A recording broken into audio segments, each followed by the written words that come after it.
I'm so happy about the patch, but Mash is nowhere. And I hope that we are about to see a Mash today, because I know Mossmossmoss has been dabbling a little bit with the shield character, and I'm really curious to see if they'll bring it out, but it's not time to talk about Mossmossmoss, it's time to talk about Cici returning to Melty Blood. I'm so hyped to see her again, going up against Clopss. However, Clopss, an insanely talented Saber from the UK. I'm very interested in this one, mostly because, you know, people were very into Saber before. She had some really great moves. Sure, a few things did get changed for her, and there we already have the clash with the Brilliant Wheel and a really good shield counter in the air to lead to a little bit of damage. Akiha, so we had some speed changes as well, and they really benefited her. So I'm interested to see how Clopss continues to play this. To be very interesting stuff, although right now, some good damage here applied from Cici, who is now on the pressure. Beautiful. Gets the ring with the frame trap. Goes for the overhead as well. Again, with the 2-2B, but Clopss striking in. And look at the damage. Saber can do some very good damage as well. The combos seem to never ever end, honestly. They really don't, and her pressure situation is really good. Right there with the overhead, and then Cici was stuck in the corner in that block situation. So there were some universal changes as well, where some of the moves that you used to be able to crouch block, you can no longer crouch block. So you've got to be really careful about crouch blocking. Oh, tried to do the A counter after that switch, but not ready for it. It's going to be some very good damage here from Clopss, who has Cici in the corner. Good block on the overhead. The shield PC, and Cici is out, trying to shield the overhead. Oh, but still gets opened up. Clopss going to rain some good damage right now. But Cici trying to gain the upper hand. Very good throw tech. Yeah, that was really nice tech. And then the immediate Moondrive activation to get all of this damage. Arc Drive finish. Good lord. What a dominating round. Clopss absolutely dominating that. Clopss really came in for battle, and definitely is showing it. Cici may be trying to get a little bit accustomed to the Saber and Clopss in general. I do not think that these have played before, unless maybe before the huge break of Cici, who has returned to the scene very, very recently. Very excited to watch her Akiha. One of the earliest, I think, dominating Akihas in the region. But Clopss taking game 1. Let's see if they'll be able to make it 2, or will Cici bring it back out? Beautiful dive here from Clopss, who continuing after a very dominating game number 1. Cici cannot really catch a break. Oh, and that's the thing, is that when you play Akiha, you have to be in control of the match because she needs to get all of those hits in. Saber can kill you in way less hits, and this is a great turn for Cici. Sets up the wheel and then get that sneaky little DP in there as well. Oh, and I like the air backdash, try and just set up the pressure, but unfortunately used up all their air actions, and now Clopss just gets to take their turn back with a regular old 5A. A massive counter, and probably going to be the round at that as well. No, going to be the throw. One final mix. Okay, wake up Heat. Going to be regaining some good life here. Cici, very good opportunity to get the round. Oh, but getting caught at the landing. Clopss, though, I don't think he's going to kill. Spends the bar. Probably another one as well. Will we see a third one? No, still not enough to kill. Oh wow, that was an incredible heat. This is gonna get Cici enough life back to actually be a threat. But I'm really worried about all of their air movement. They get a throw, but they're out of heat already. And geez, just a throw and return from Clopss. Such dominating gameplay. I really like this this round start movement from Clopss. Clopss is recognizing that Cici wants to be in the air a lot, and they're shutting that down. But Brilliant Wheel is set up. However, they did not, because they didn't have the meter for it, couldn't close out that combo that they did before, and Clopss techs out of it, back to neutral. So shield the wheel there. Okay, charged 5B, going to be some good damage again. Cici finally getting some very good momentum. Good block on the overhead, but it's still Cici on the charge.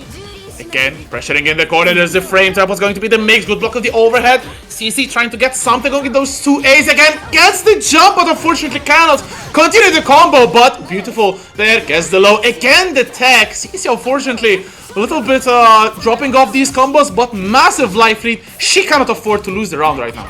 No, it's her round to lose right now. And unfortunately, though, Clopss had gained so much of that magic circuit. They've only spent 1 bar right now. If they wanted to do safe heat after a knockdown, that would actually put them at even life. So, but chose to do a second dash in the air. This pressure is insane from Clopss right now.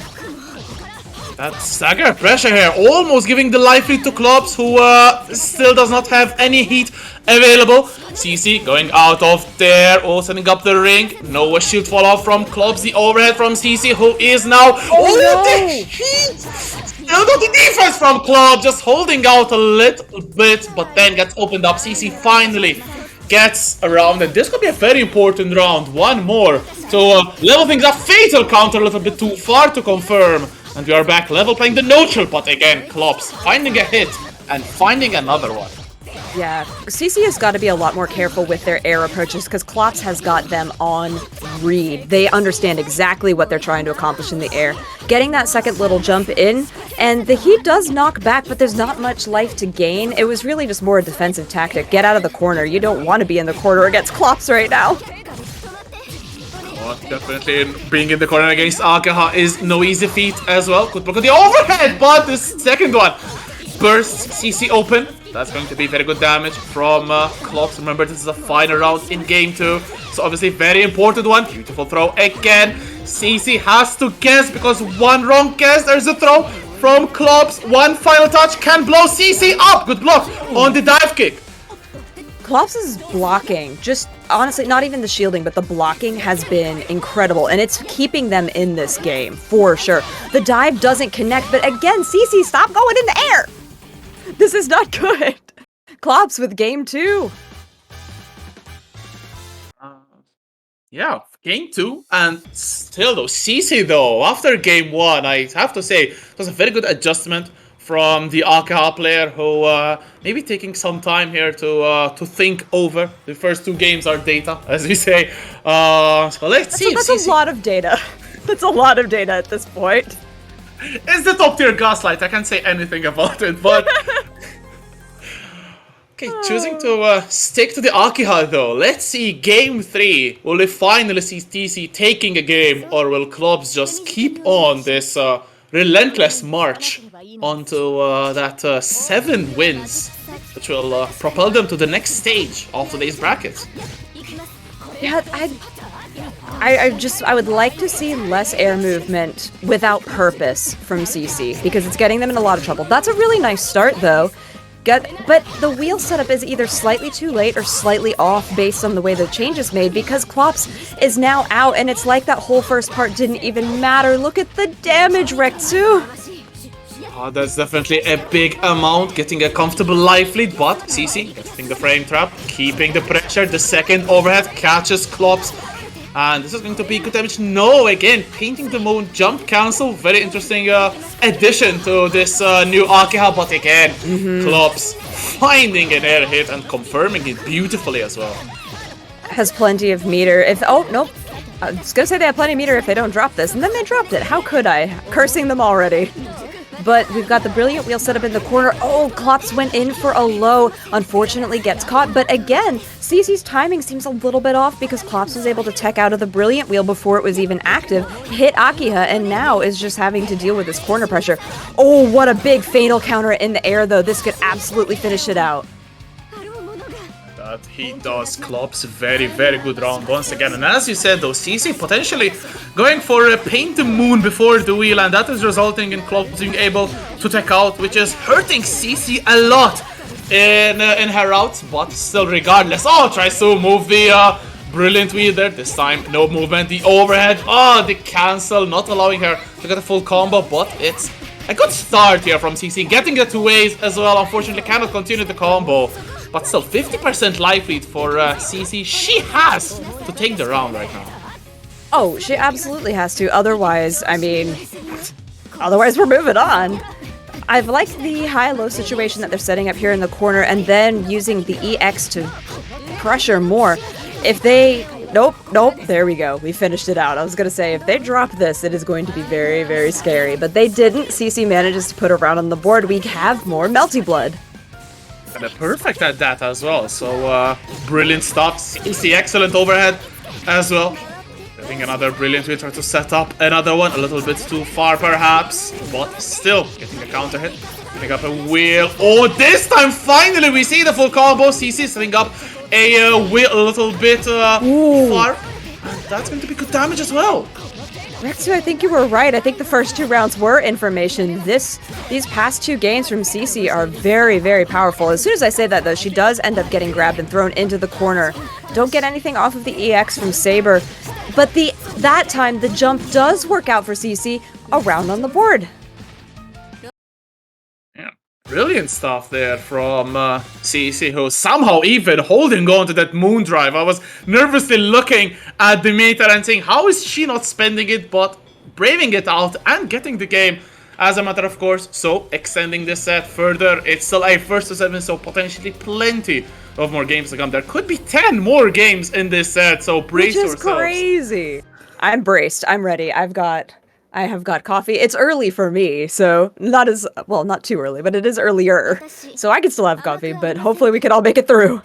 What has my friend over here? So I have a large water bottle as well, but now we're getting into it. We're 2-1. Clopss in the lead so far. Okay, that was a risky shield, but it ends up working out in Cici's favor to open up the round, get some good damage. But again, these wheel setups are very questionable, and I'm not sure what has changed for Cici in particular that they're not working. Actually, maybe not very accustomed to the drag back on the wheel. Alright, interesting combos here from the Akiha, still with the pressure going in for the frame trap, locking Clopss in, but good defense on the low, but then picking the spot perfectly, Clopss bursting out of the corner, good damage as well. And the Oki situation in favor of the Saber, brilliant stuff from Clopss. Yes, very good stuff. Then now Cici with the wheel, 2 wheels, 2 for the price of 1, 3 for the price of 1 with a tech behind it. Moondrive is activated, just really wanted to see what was coming, but did you see that coming? What an interaction! Yeah, very unfortunate for Cici, who went for the 3C anti-air, but Clopss was the one with the advantage in this situation. Wake up Moondrive for the trade, favoring a little bit Cici, who goes in. The clash though still not favoring anyone. Cici with the life lead, not a counter hit. The overhead takes it! Cici really seems to have woken up now. I feel like Clopss is not getting the same combos and aggression that they were able to get earlier. And this is what I wanted to see from Cici. More ground-based options, more aggression in the air, and just don't let Clopss take their turn. And they're not. The wheel is set up. They've got 3 bars of Magic Circuit. Can absolutely spend some here. They choose to with the EX Brilliant Wheel. Oh, get a heat out of Clopss. It's not going to do actually a ton. They have a lot of time, but there's not a lot of health to recover, especially if you're blocking. You're not going to regain health if you're blocking. Yeah, absolutely. So maybe a little bit of a misjudged situation. Clopss potentially panicking right now, but there is a good shield. No follow-up behind it. Oh, catches the overhead, and now Clopss is the one in the driving seat, getting some good damage. Still won't be in the life lead, and there's still almost 3 bars of Magic Circuits for Cici. Wake up Moon Drive, countered by Clopss. Shield interactions into the dive kick. Clopss will still emerge as the one victorious, and look at the damage. Clopss emerging as the one with the life lead after this one as well. Oh wow, again, they're really just doing such a great job getting those re-jumps in the air. Yeah, Cici absolutely had to use heat right there or else they would be in huge trouble. But they do get the opportunity here. Gonna go ahead and yeah, absolutely, the setup is too perfect, and they had a little bit of that Magic Circuit left to go ahead and use the arc drive. And the wheel, how do you block? You don't! Damn, that was beautiful stuff. I don't think on Wake Up, if you down back, I don't think Clopss would have blocked the wheel, so very, very good spacing from Cici, who gets the low, gets the round, and gets the score all tied up. It is 2 games apiece. So now it is essentially a first to 5. So still, as we said again, Cici may be taking that little extra time to get the game plan going, but then now she looks so much like a threat. Clopss needs to regain the composure and regain control of this one, otherwise Cici may run away with it. That's what it's really looking like now, Rektu. I mean, again, look at the round start movement. Perfect spacing, was able to jump in with Akiha, get actually a pretty decent bit of life off, and a lot of it was unrecoverable as well.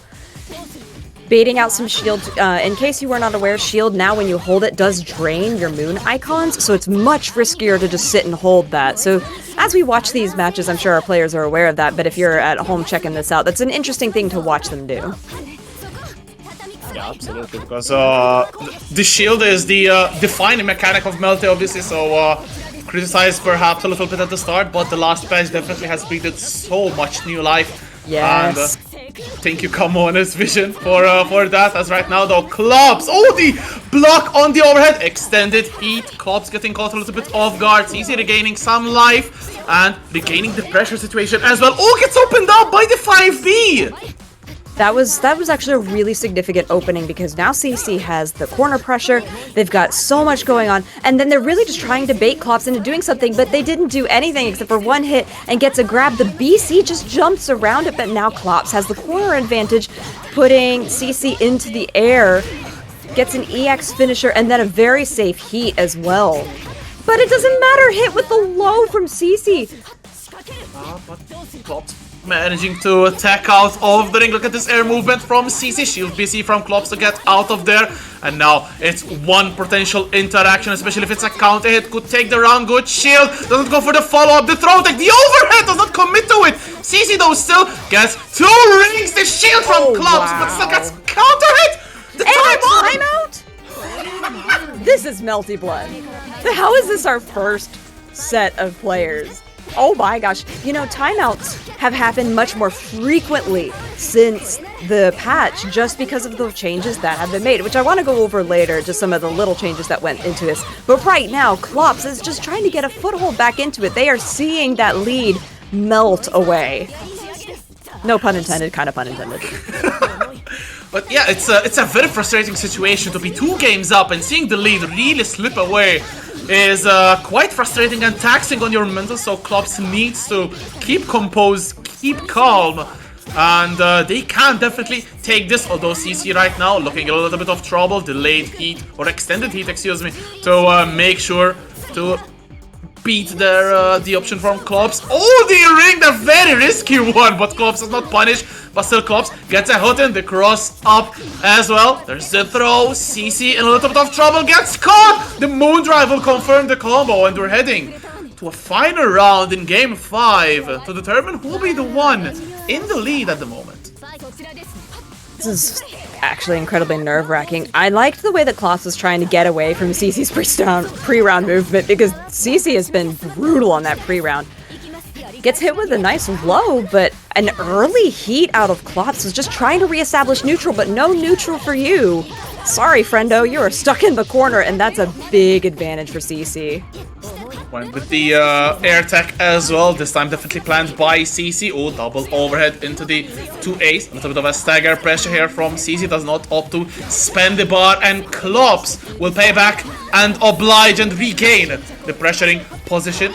Goes for the Moondrive for the 50-50s. Oh my god, painting the moon and gets the hit as well, and CC regains the upper hand. Beautiful confirm off of the overhead.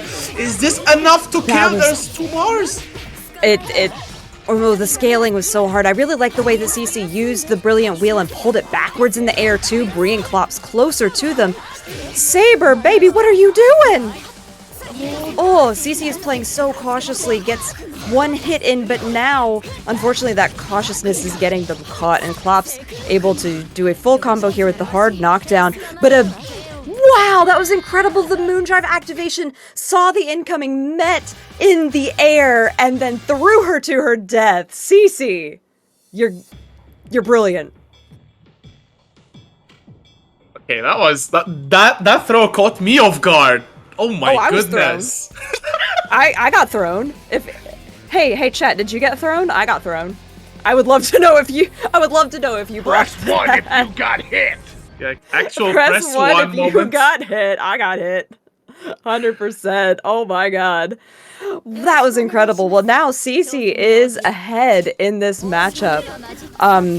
You had mentioned it earlier about these players having other characters. I would wonder if we'd see anything, but right now, I mean, honestly, Clopss, like you had mentioned, one of the best Sabers, if not the best one in the EU right now, and proves it with this opener. Good damage applied as well, as you said. Very interesting to see if they have additional characters, but I don't think I've seen any from CC at least. Clopss, I do remember them taking out Maids, if I remember correctly, a couple of weeks ago, but opting to stick to the Saber right now. Gets the overhead as well. No, does not kill, however, the tag from CC into the heat. A lot of life to regain here. This could potentially be a turning point in the round. Yes, it could have been a turning point, but unfortunately just weren't blocking the right way. Clopss able to take this one off of a really well thought out approach. And a very important round there from Clopss to try to regain some of that momentum, which may be slipping away from their fingers. Beautiful confirm, good damage.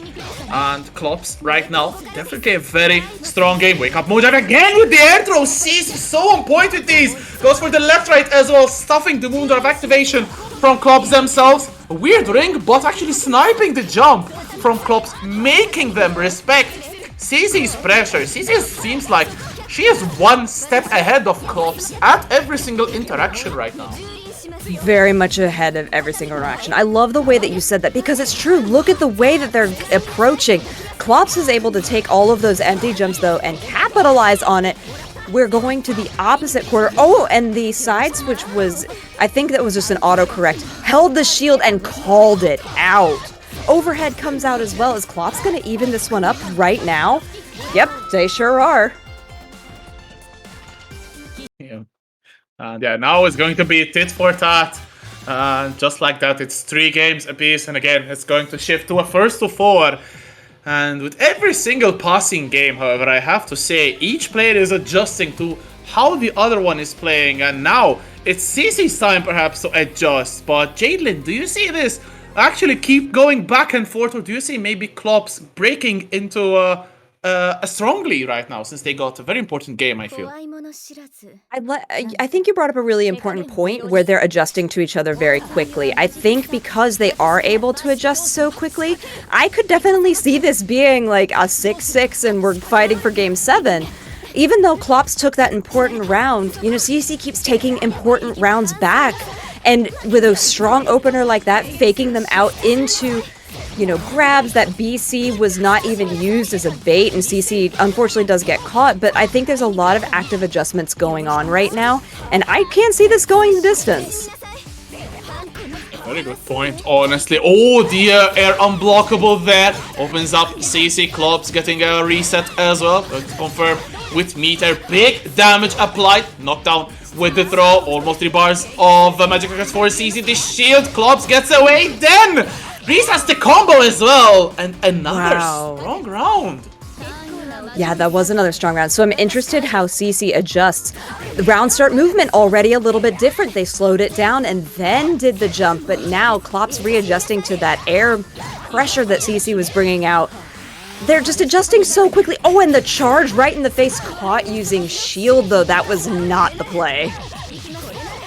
Maybe a little bit self-complacent there from Clopss could cost them the round. CC, 3 throws in a row, setting up another wheel. This time, no throw, because her opponent is in the wheel. But still, Clopss finding the opportunity, getting a safe heat as well. What's the mix? Oh, bloody though from CC, going to regain some very good life. Going into the life lead as well. Clopss playing it safe, not wanting to press any buttons. Still not going for the low. Maximum range, but meet CC at the landing, getting back the life lead. And with no bars, only the Moondrive. CC is in a little bit of a predicament. Yes, quite a bit of a predicament, especially if nothing happens like that. They've got full moon, but they don't have any magic circuit. They're just getting one right now. They have to play perfectly. Okay, that was a good start. Jumps out of the corner. Paint the Moon does not get anything. They've got to play so carefully. These jumps are so risky. Clopss pulling away now. I don't know. You see, I said, oh, it could go back and forth, back and forth. I don't know, Rektu. It's looking like you may have been the one who was more right. So hard to call it, though. Like, it really is. We saw 2-0 from Clopss, then 2-2, then 3-2 for CC, and then 2 games back-to-back for Clopss. So now, as you very well said as well, CC trying to change the air movement, but this last round was A little bit of a very unfortunate round I have to fail for CC because nothing really worked out for her. So maybe No. trying to go back, try to overwhelm the opponent with these jumps, with these wheels, could be the play. Would definitely be a lot better, that's for sure, if they could get in onto that. But Clopss is so aggressive. They're doing so spectacularly here. This could actually be the difference as well. Clopss is playing much more aggressive than in the opening round, so CC could be a little bit flustered there, not getting to grips with Clopss' patterns. Beautiful backdash, the clash as well, and ooh, the fatal counter to confirm as well. Clopss is playing like a man possessed right now. Big damage, going to be spending the bar and regaining one in the process. Just not enough, but good makes, good blocks from CC. The shield! No! CC feels like they're just grasping at straws now. That stand shield, they were so committed to the stand shield, so Clopss only just had to come in with an easy low to finish out that round. Now, I will say, Akiha fishing with a stand A, the 5A, it's a good change because that move now hits low. It didn't used to, but that is a change with this more recent patch. That would be affecting the situation right now, but still, again, Clopss getting the air counter hit. Clopss looking better and better with every single passing round right now. CC, again, we mentioned it earlier, but looks like much clearer now. Getting overwhelmed, wake up moon drive, paid back by Clopss, but there's the air throw again from CC. Immaculate air throws, once again getting caught by the low, and this could be CC's opportunity. Trying to shimmy something here. Clopss holding us strong on the defense. Good block on the overhead. The throw though opens them up, and CC again reading some good pressure. There's the frame trap. Jaden, could CC finally get around back? I mean, they've been playing so well. The pressure has been immaculate, but then this very, very safe heat from Clopss is going to put them at a life advantage compared to where CC is. And the BC for the BC counter is going to set them back. Clopss has to be so careful or else they're going to be put back in this corner. I do like the way that CC has adjusted to actually change the way that they do their pressure. They stop, and it's very scary.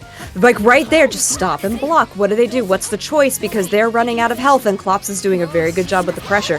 A heat that was not safe. Oh! So, can I take back what I said about the 1-for-1 round? Because now Clopss is at 5, and CC hasn't taken one since I said that. I feel that CC is kind of being broken apart, I have to feel. As you very well called out, the high shield, the huge commitment there, and even this time the heat there, not safe at all, and potentially maybe the mental is breaking a little bit down, and again could very well be what she needs to replenish it. But can she get a game? Clopss has all the momentum in the world right now when continuing to increase, and Clopss is making a clinic right now. Yeah, somebody in chat said Commentators curse, to be honest. Yeah, you know what? I'll take that. I will hold that for CC. If it's my fault, I'm so sorry. But what I am seeing is Clopss is once again taking advantage of this sort of nothingness that CC has started to do in the air. Whereas CC before in those middle rounds was really committing to strong buttons, the throws in the air, and now they're not getting that as frequently. And Clopss is taking advantage. Great blocks again, but what an aggressive heat to get the knockback in the corner, open Clopss up, and get the arc drive. It's not going to kill just because of the scaling. However, it puts CC in a very advantageous position. Do we get a throw? No, we just get opened up. Very, very strong round from CC, and a very much needed one. That dash up heat was very interesting to say the least, but at least she got it to work. But Clopss is the one doing work right now. Getting the knockdown good block on the overhead. Wake up moon drive, paid back by Clopss, but there's the throw. Putting Clopss back in the corner only for a short while though. The challenge with the wake up 2As, and CC once again being the one being damaged. Alright though, the wake up reversal though, and CC forced to block. Oh. Yeah, the scary thing is actually they all have full magic circuit, but scarier for Clopss because they have 4 counts on the magic circuit if they wanted to use that. Oh, just woo, see ya! sort of promised victory, promises victory for Clopss, and we go forward. Now, though, the problem is CC has 4 counts of Magic Circuit. Could last arc if they were feeling kind of spicy and close out this round, but Clopss is just being too strong right now. But speaking of strong, good combo from CC, gets a thick throw as well. Was the Oki going for the empty jump into low, choosing to keep the Magic Circus there. Oh, the challenge from Clopss, big counter hit, cannot confirm. The air hit, not a fatal counter, so CC will live on with a healthy life lead. Oh, catches Clopss, however. This could be the opening that CC needed. The life lead is going to be even bigger. That is a big heat. Oh, wow, they just slapped each other. That's all they did. They didn't do anything important. But this is a big one from CC if they can get this to work. The Moon Drive activation comes out, though. This could be... Oh, no, you're caught. That's a command grab. You're dead. You're dead. CC puts another one up. Damn, wow, alright. That was Commentators out of nowhere. The Arc Drive taking the game for CC, who is still with a fighting chance, and the score is 5 games for Clopss and 4 for CC, who's still very much in this. It is the last potential 5 games in this set, 2 for Clopss, 3 for CC, so as open as ever, honestly. It is, and once again, you brought it up several minutes ago now, that they're adjusting to each other really well. There were some moments in that last round that seemed a little bit more scrambly and just not as clean as before, and what a commitment again to the shield, held it all the way down, so they were just easily opened up by Clopss. And Clopss said, "Don't get back in the corner, you live here, you pay rent." He'll be the one who will be paying, though, at the end of this round, because CC finally getting back into the aggressor's seat, opens Clopss up. Big, beautiful combo as well. TC into the air throw as the mix goes overhead. Good blocks from Clopss, still stuck in the corner. Okay, Moondrive. Very interesting Moondrive, but gets opened up. Clopss will definitely say thank you and reclaim the spot as the one pressuring in the corner. CC, very low life here. Oh, the clash! That was such a huge clash that ended up being in Clopps' favor. Was able... Look how much life they took off of CC off of that one clash. That was such smart movement from them. And again, double clash in the air. CC is trying to make these air adjustments, and Clopps is trying to make them back just as quickly, but a strong opener from CC needs to stop dropping that brilliant wheel. That is the only thing I want from them right now. Stop dropping that combo. It's not brilliant at the moment, so... It is less than brilliant. It is a dull wheel. Let's see this one, though. That was a good wheel into the throw as well. The mix goes for the same side overhead. Clopss getting a throw. Getting the heat, though, from CC, who will reheal something back. Gets back into the lively, but that's going to be the end of their Magic Circuits. Good shield. The BC clash. And that is the end of the heat. Ending, though, with a big counter hit. CC will get the lively. No meter to work with. Wake up heat from Clopss. The frame kill into the overhead. And no, drops the combo. Could have been an Excalibur. Yes, that could have. It absolutely could have. Especially, it could have even been an EX into the Arc Drive as well, because of how much time they had left. Committed so much to that button, though, and CC was already behind Clopps. Clopps caught backdashing into the corner. If they played this right, this could be CC's round, but I don't know. I can't count Clopps out. They're so good at this Saber. And the way that they're trying to bait CC into throwing a button, with the forward dashes, trying to get CC to commit to the wheels, and built up just enough bar to heat again and get some life back.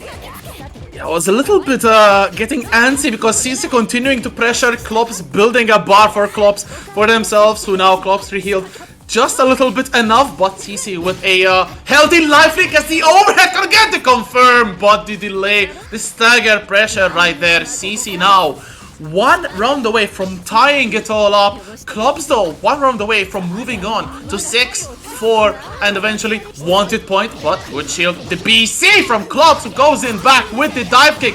CC once again, another mistake can be very costly. The Moon Drive, I love that CC had enough time to Moon Drive activate, and that gave the opportunity to put Clopss into the corner with all these wheels. Thank you for not dropping a single one of those wheels. You are now my favorite, CC. Well done. And now we've got a heat activation, though. And the lows come in after the brilliant wheel had dissipated with another hard knockdown. This is looking very good for CC. This could be 5-5 unless Clopss can start baiting out some of the moves like they did in the previous round.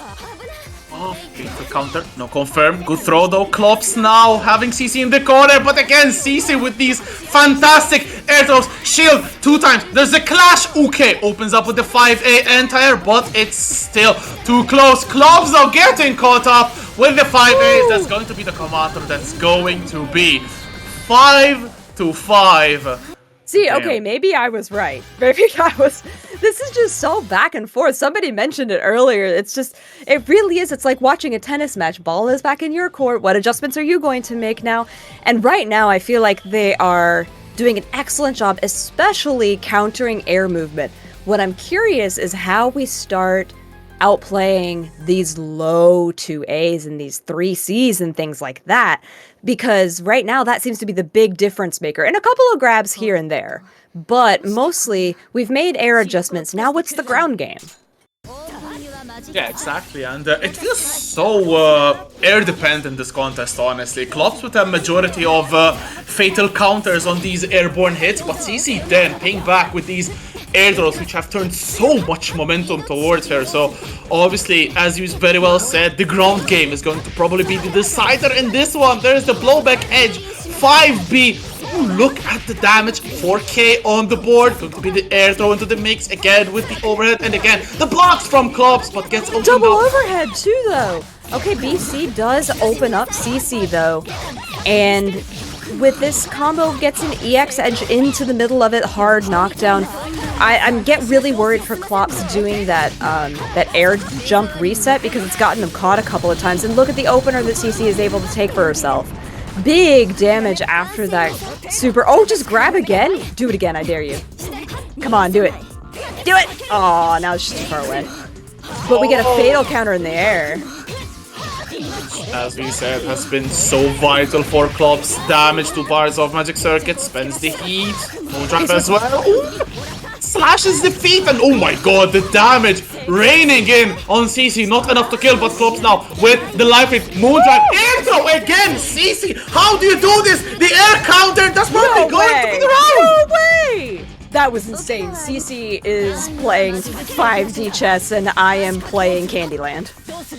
Good lord, that was incredible. Something really important that happened that round, that I want to briefly touch on, is when Clopss did that aggressive heat, CC, because of the blowback and the way that it works in the corner, bounced out of the corner, and that gave her another chance at life. So you've got to be so careful with that. Clopss, though, taking a great advantage in this round. Ending of round number 1 would have probably phased off so many people, but not Clopss overall. The air clashes there. CC still living. Oh, floating about again. Another air counter. Clopss 3 bars of Magic Circus. This could be the end there right now. Chooses to spend 1 bar. Chooses to spend another. Gets the kill. Both players will be on 1 bar and a bit 2 bars. Sorry for CC. It's a very, very important round. The winner will go on to have 1 game left. Big mistake from CC going for Paint the Moon. Clopss will capitalize and put CC in the corner. I understand what CC was trying to accomplish there with that Paint the Moon, because Clopss has been very, jumping in the air a bunch with that neutral air, was going to try and catch with Paint the Moon, but it wasn't there. Don't fish for things that aren't there. And now we get a good combo from Clopss, and as the Moondrive air throw is incredible from CC. It's been paying off dividends for them, and they do get 1 little hit. They just ran up and did nothing!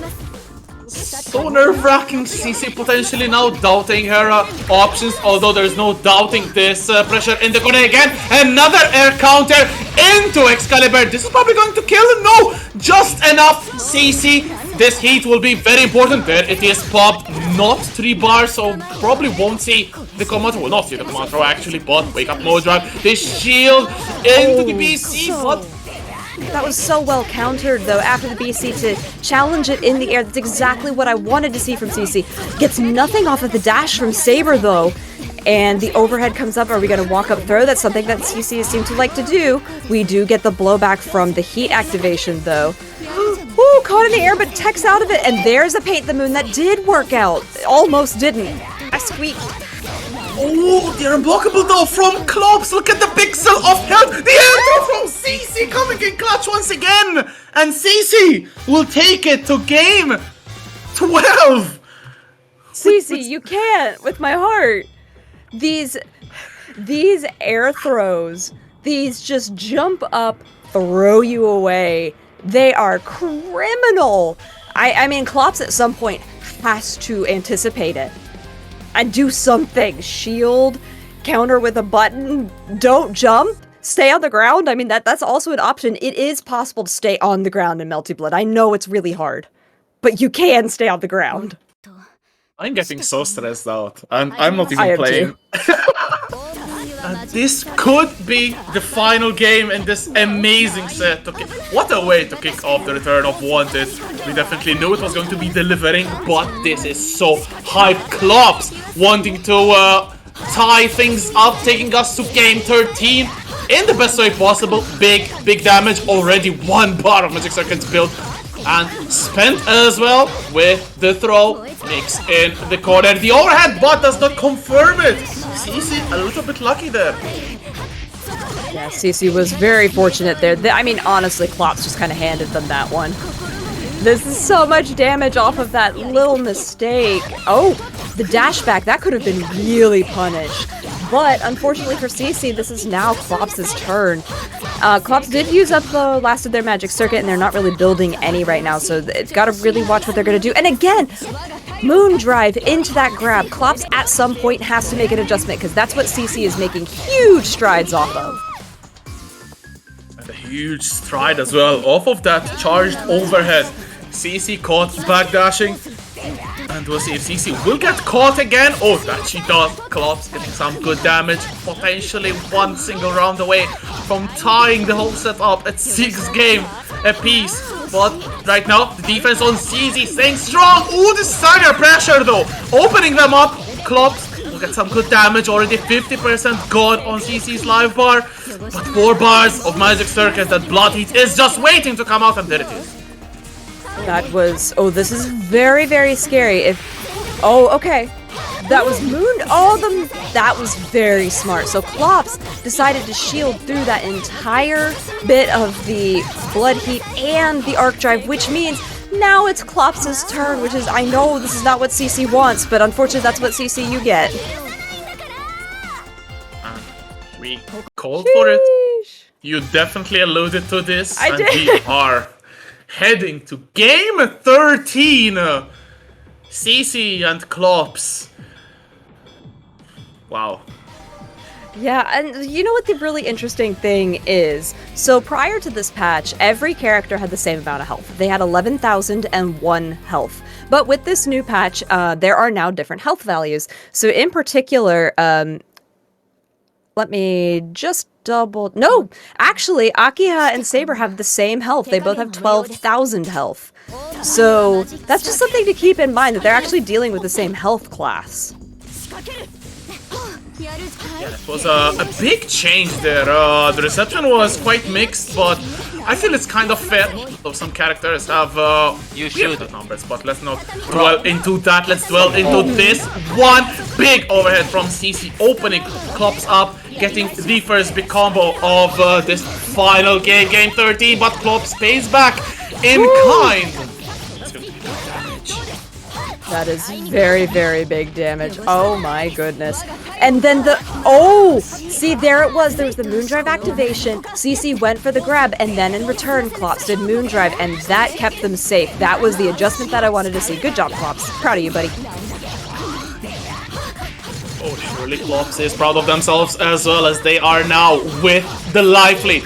To beat the throw as well. Final mix. Oh, Hito from CC. The air throw this time from Clopss, who steals the page out of CC's book. The fatal counter this time again for Clopss, who is on 3 bars. No, make it 2 bars because one of them was spent. Final mix. Oh, the instant air dash backwards. Clopss, ladies and gentlemen, is on set point.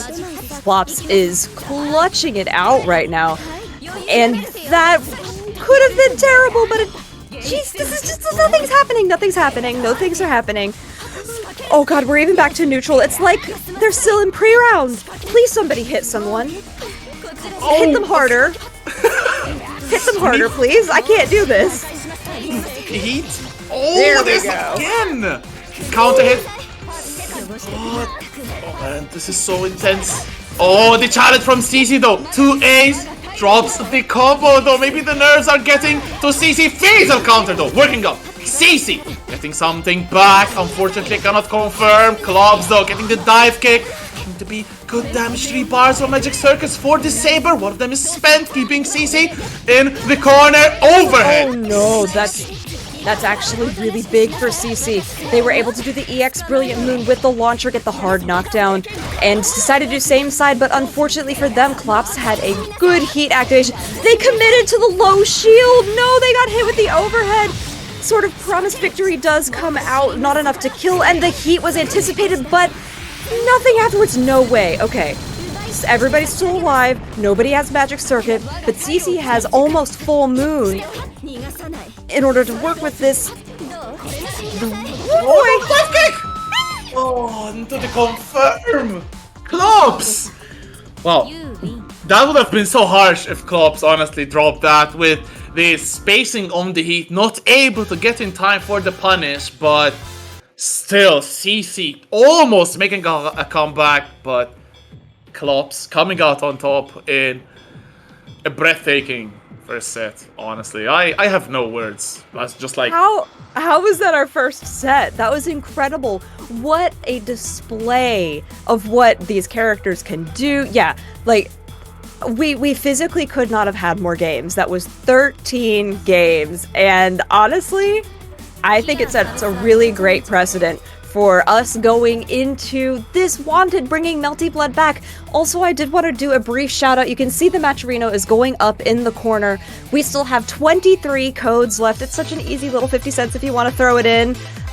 We do have some sponsor quests that people are doing, some direct contributions as well. So if you are contributing, if you're just chilling, please claim some of those codes. We already have $103.80 for our players here today. So thank you for supporting that.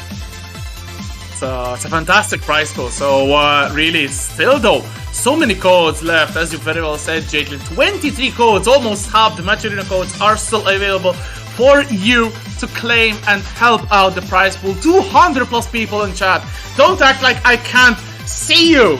Come on, claim the codes. It's so easy. Only takes a bunch of seconds. And going to be benefiting the prize pool very, very nicely. I see one has been claimed, so thank you again. And yeah, I just want to say, however, Magicrider, Redslasher, Moss, you have to up your games because this first set has really delivered big time. It has. What a... Oh, wow, and we're already up to 100. Look at you guys filling up that Magicrider. Guy, this is great. Thank you so much. Redslasher, how do I follow that up? Just play the video game, man. Just play the video game. We do want to really quickly show you this super cool video that production made to show you how do you sign up for one of these. Check it out. Exactly.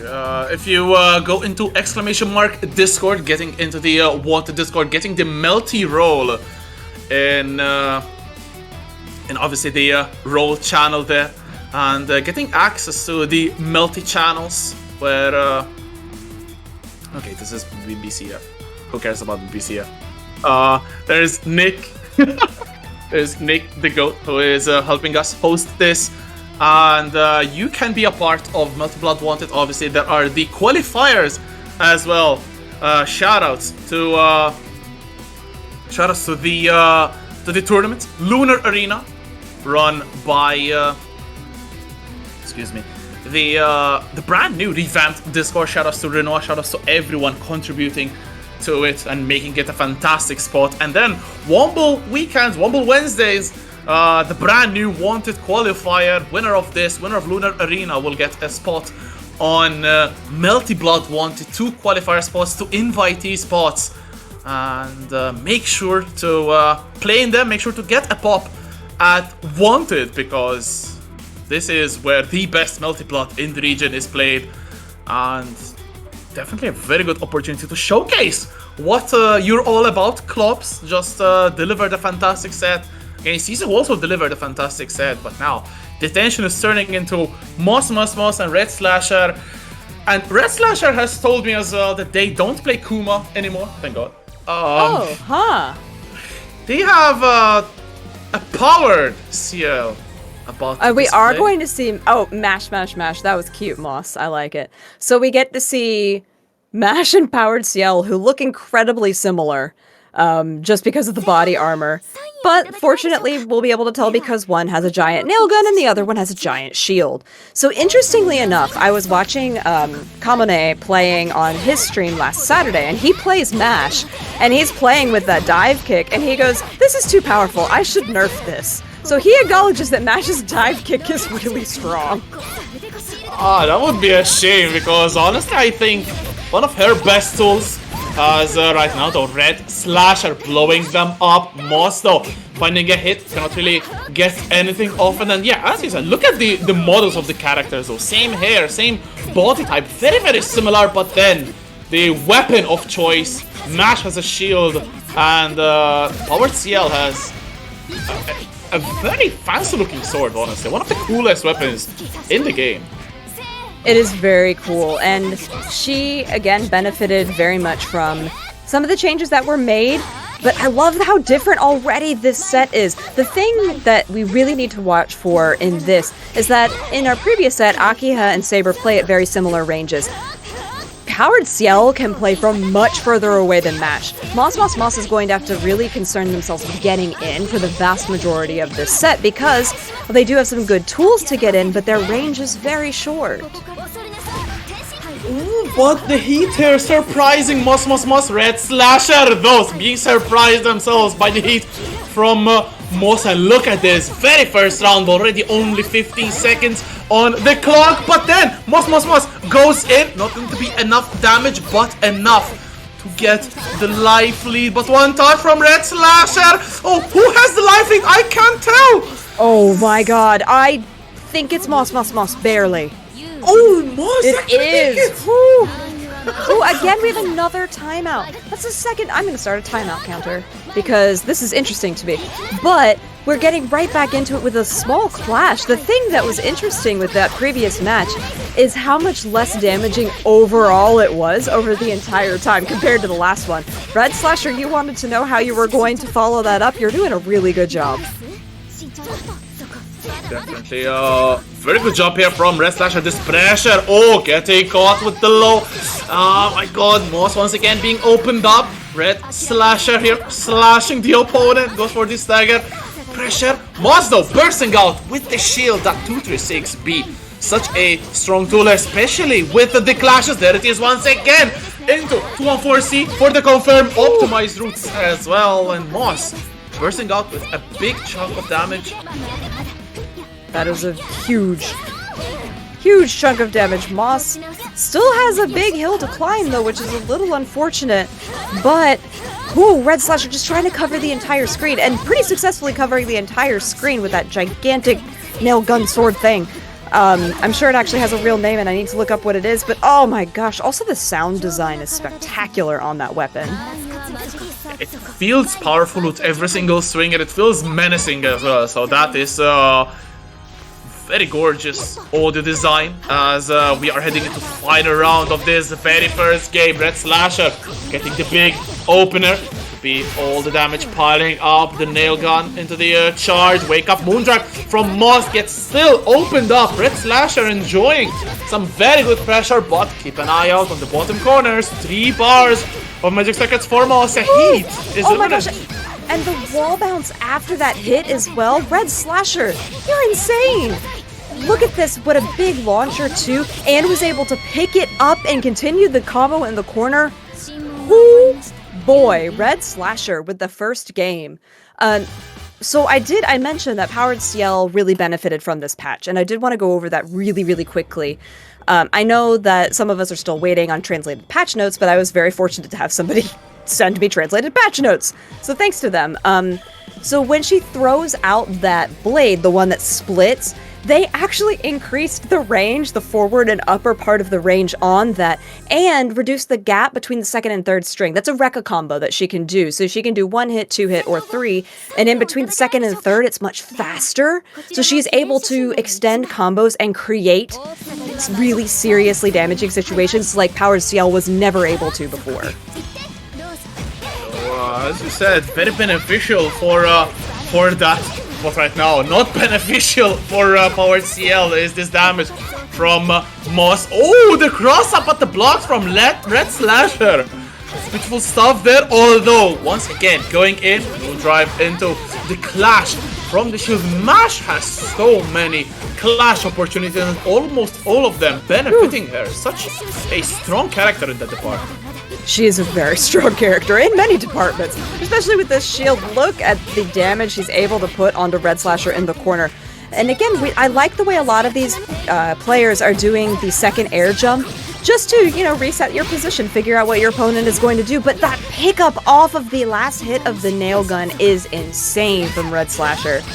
Elbow drop overhead, gonna do the same combo, get a launcher, pick it up again. We could EX finish this. Nope, just gonna get the hard knockdown. Redslasher. Oh my god, this shield on the heat. And that's going to be big damage. There's 2 bars of bar for Redslasher. Still not spending them, trying to build 3, but not going to happen. So, gets a little bit of a charge, goes for the low. Moss and Slasher, very even on live, but Mossmossmoss swings the shield, bashes Redslasher in the face, and takes a very important round. The thing with Redslasher is their round openers are so strong and does not get— oh, don't stare at each other. Sorry, they didn't get anything off the shield, but then they just stared at each other and I was upset. Big heat there. This, yeah, really good heat. Was able to knock back Mossmossmoss. We're going to get a last arc in the middle of this, which— shoutouts to the entire French bread team because these last arcs look so good. They just look so powerful as well, which is a very strong statement from developers, French bread as well. So beautiful stuff. Although right now Redslasher enjoying a very healthy, lively Mossmossmoss forced to defend. I mean, you've got the shield, you're good at defending. And the bars of Magic Circuits all going in with the overhead. Redslasher being caught flinching. Good to see extending the combo, getting the air throw as well. Final mix, no. Redslasher does not get opened up. Oh my god, but finally gets opened up by the charged 6C. But still the pressure. These two think so similarly. They had shield for shield, Moondrive for Moondrive. However, with that lightning that comes in, Redslasher with all of the— oh, doesn't even have to spend the bar. Wow, that was dominant. I was like, they could spend a meter and kill Mossmossmoss. Doesn't need it. Redslasher puts another one on the board, taking away kind of the wind out of Mossmossmoss's sail from that very important round that you pointed out. Whoa, shield! And Redslasher somehow, some way, regaining the upper hand for bars. Oh, the clash! Oh my god, they went through each other! Never seen that interaction on Mash's dash. Oh, okay. Interesting shield. And again, Moss diving in. Oh no! These two are using shield much more than either of the players did in the previous match. I mean, there may be more shield activations, but they are so much more committed to holding the shield. But in their favor, it's working out quite well, either advantageously or to their detriment, like we see here for poor Redslasher. Oh, the blood heat completely countered. It's still draining. I don't even know if they're going to be able to get anything. They got a little bit of health, but then they were thrown. Oh, the backdash! Oh no! Moondrive into backdash, into death. And just like that, Moss brings it back level 1 game apiece. And small shoutouts though to Ciel and Moss Window for $10 and $5 added to the prize pool. Oh, thank you so much. We're over $120. Let's go. That's crazy. you guys really love this Melty Blood, and thank you. What a great way to welcome us back into the community, and especially with such a cool patch, and with really there's a lot of eyes on this game right now, and we want to be able to showcase not just what, you know, Japan can do with the game, we want to show what everybody can do with this game, and EU has got some incredible players.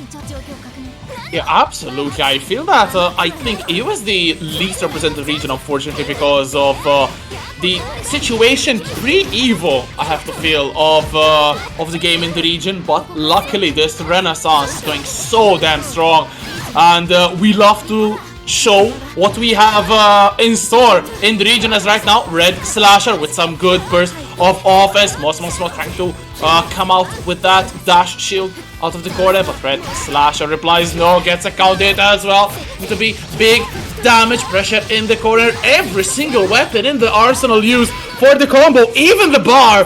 Moss one touch away from potentially dying. Oh, the shield on the low. This is really scary for Mossmossmoss. They were able to just dash out of the corner. It works out for them. But I still feel like Redslasher has a good handle on the situation, does manage to close it out. It was imperative there for Redslasher to close out the round, because having such a massive life lead and then just throw it all away is not what you want, especially the situation we are tied. Again, another clash, another shield. Redslasher being the one with the oppression in favor. Oh, interesting counter hit. Converted into full combo, pushing towards the other corner as well. Bar is spent and the life lead is achieved. I love the little backdash that Redslasher did just to create a little bit of confusion there for Mossmossmoss. What are you doing? I don't know. Trying to use that increased hitbox there and the range from the Rekka combo. And again, a little charge in there just to increase the length of the Moondrive activation. But Redslasher is just making Mossmossmoss block. I'm surprised they haven't run up grab. Oh, you don't need it if you get hit by a low. Get your shins deleted if you get hit by the sword. And we are at 2 games to 1 for Redslasher, who looking really strong start here. Mossmossmoss with the mash. Still though, playing very well. I feel that they are banking a little bit too much on the 236A, 236B storming out of the corner there. And maybe it needs to calm down.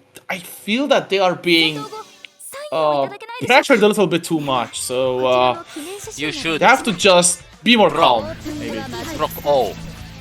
You should just block all. Listen to my man Tokido. He knows what he's talking about. Just block it. Unfortunately, you don't win games that way. But this is a much stronger start for Mossmossmoss. Is able... Oh! I was gonna say is able to get Redslasher in the corner, but because of the way that they landed, they're actually now on the opposite side. Doesn't matter, that's a lot of damage. Moondrive from Moondrive. Mossmossmoss went in for a grab and it whiffs, but Redslasher wasn't able to get anything off of that. They were too far away. Oh! And not too far away though for the heat to connect. Redslasher regaining some precious life. Moss is still the one in the lead, but only for a short moment. Will this actually give the life lead to Redslasher? Life is very close. Still 3 bars, almost on magic circuits for Moss. Redslasher with the combo drop, and Moss again dashes out of the corner. Thunderbolt strikes, and so does Redslasher. Big combo. Lively is definitely for the Irish side. I just realized it's UK against Ireland. It is quite a storied, legendary matchup here, isn't it? But Redslasher tried to take it for the Irish home slices. Unfortunately, not really able to get anything after that heat other than the position. I cannot believe he made that dash off of the wall bounce. That was insane. A heat does come out from Mossmossmoss, but they're blocking, so they're really not getting a ton of life or anything advantageous. All you did was lose your magic circuit. Went in for a grab again. Nothing. Okay, we do get a grab that time from Mossmossmoss, but what an incredible time to do your Moondrive to go ahead and take that round. Redslasher. Now, I saw Damascus in chat saying, wouldn't it be funny if we had a 7-1 for the people?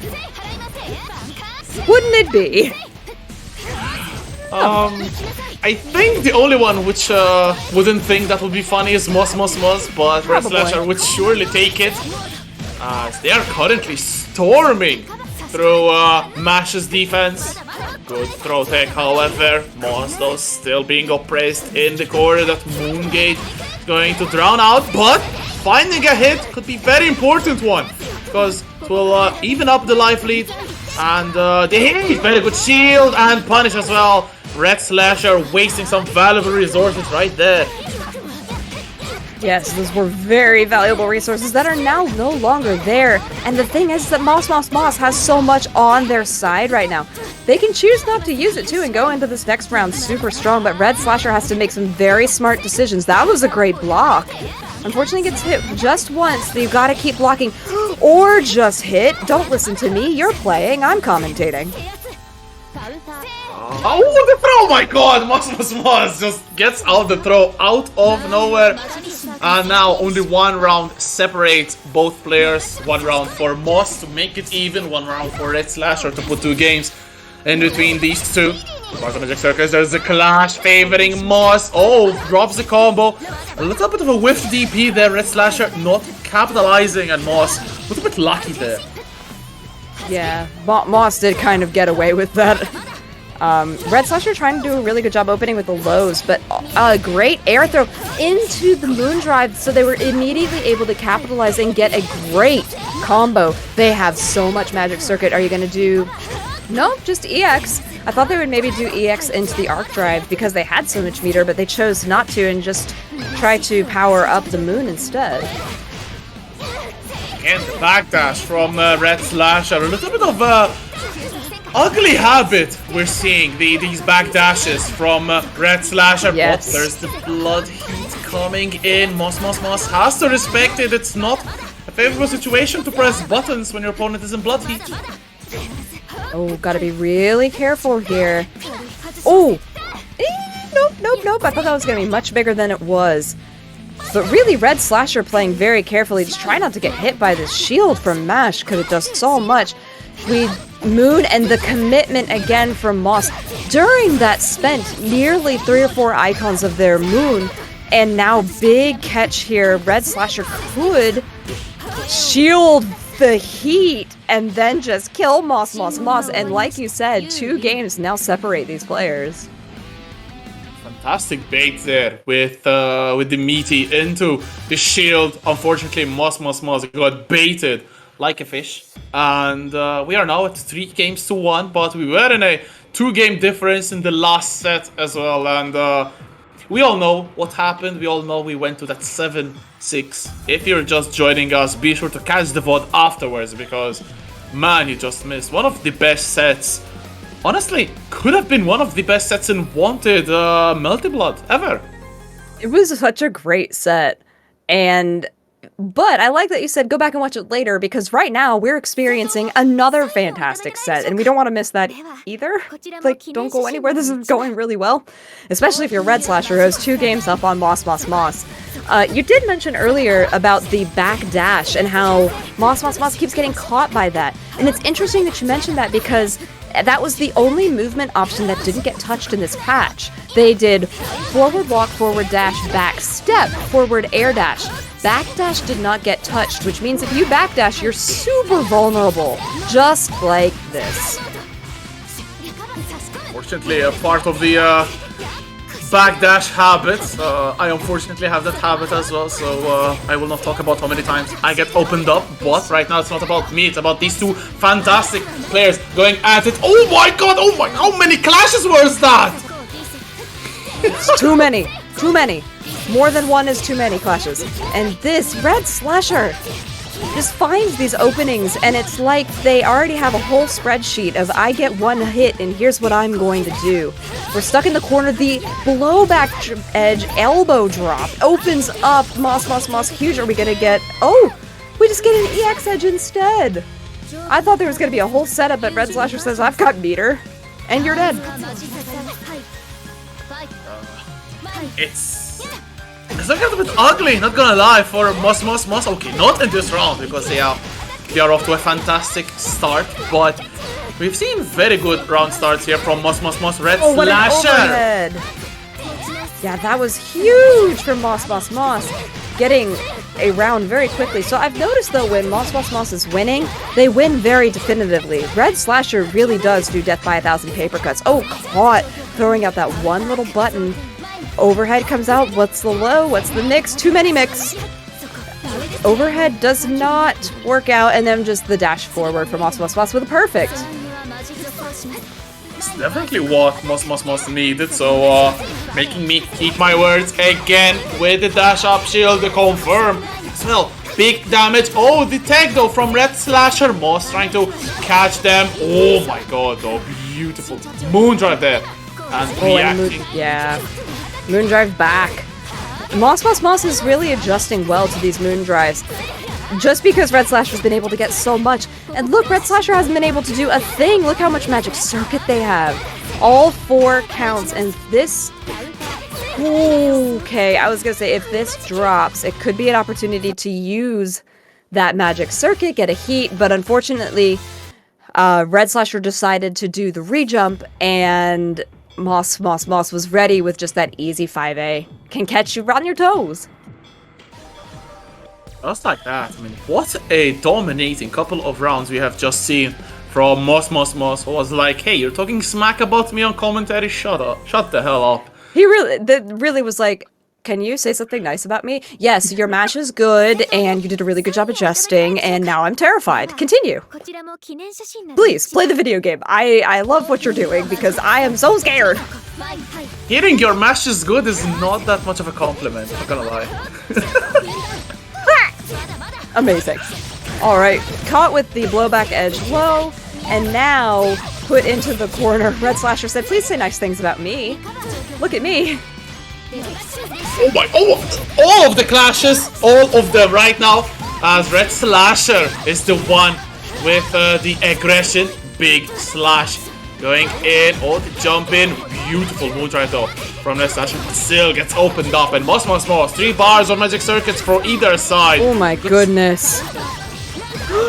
Oh my gosh, this is just so much in Redslasher's favor. The backdash, though, that's very risky. I'm surprised that they're not catching them. Okay, the low does not hit that time, and Mossmossmoss, you've got to do something. You have to mash, mash, mash, my guy. Okay, and I definitely heard your tip, but mashing straight into Redslasher's buttons is not the way to go. Redslasher. No.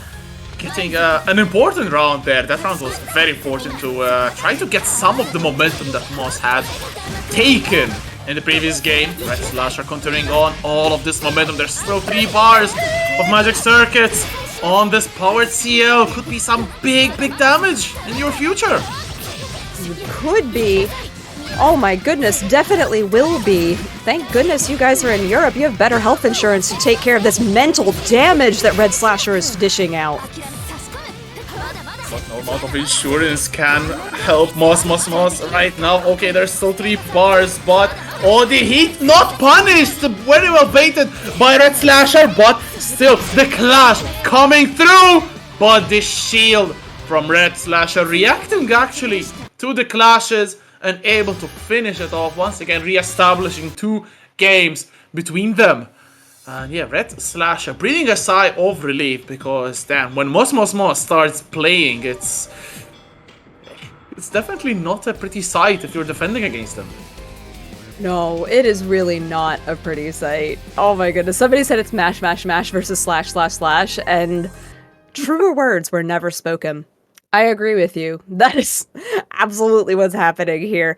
But Redslasher did a very good job just keeping Moss at bay. I feel like when Redslasher has the advantage, it's really that they're not letting Moss play. Because, as I mentioned in the beginning, Mash has to get in so much more close than Redslasher ever has to. So if they can keep them at this, you know, sword's length, you're gonna have the advantage the entire time.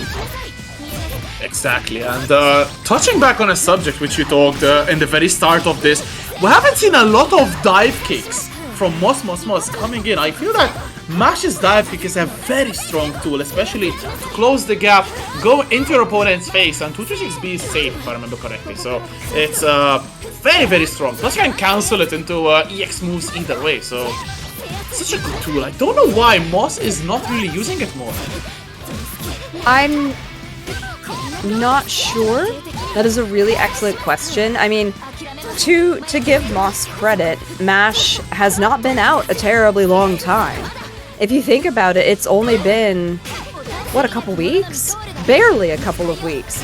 But this is a nice change of pace there for Moss to even up the life a little bit. However, that was all of their magic circuit. And Redslasher has almost got 3 counts of it, which means that they are definitely at the advantage of the situation. Just air dashing backwards, though, that's very risky, and then caught trying to put out a low.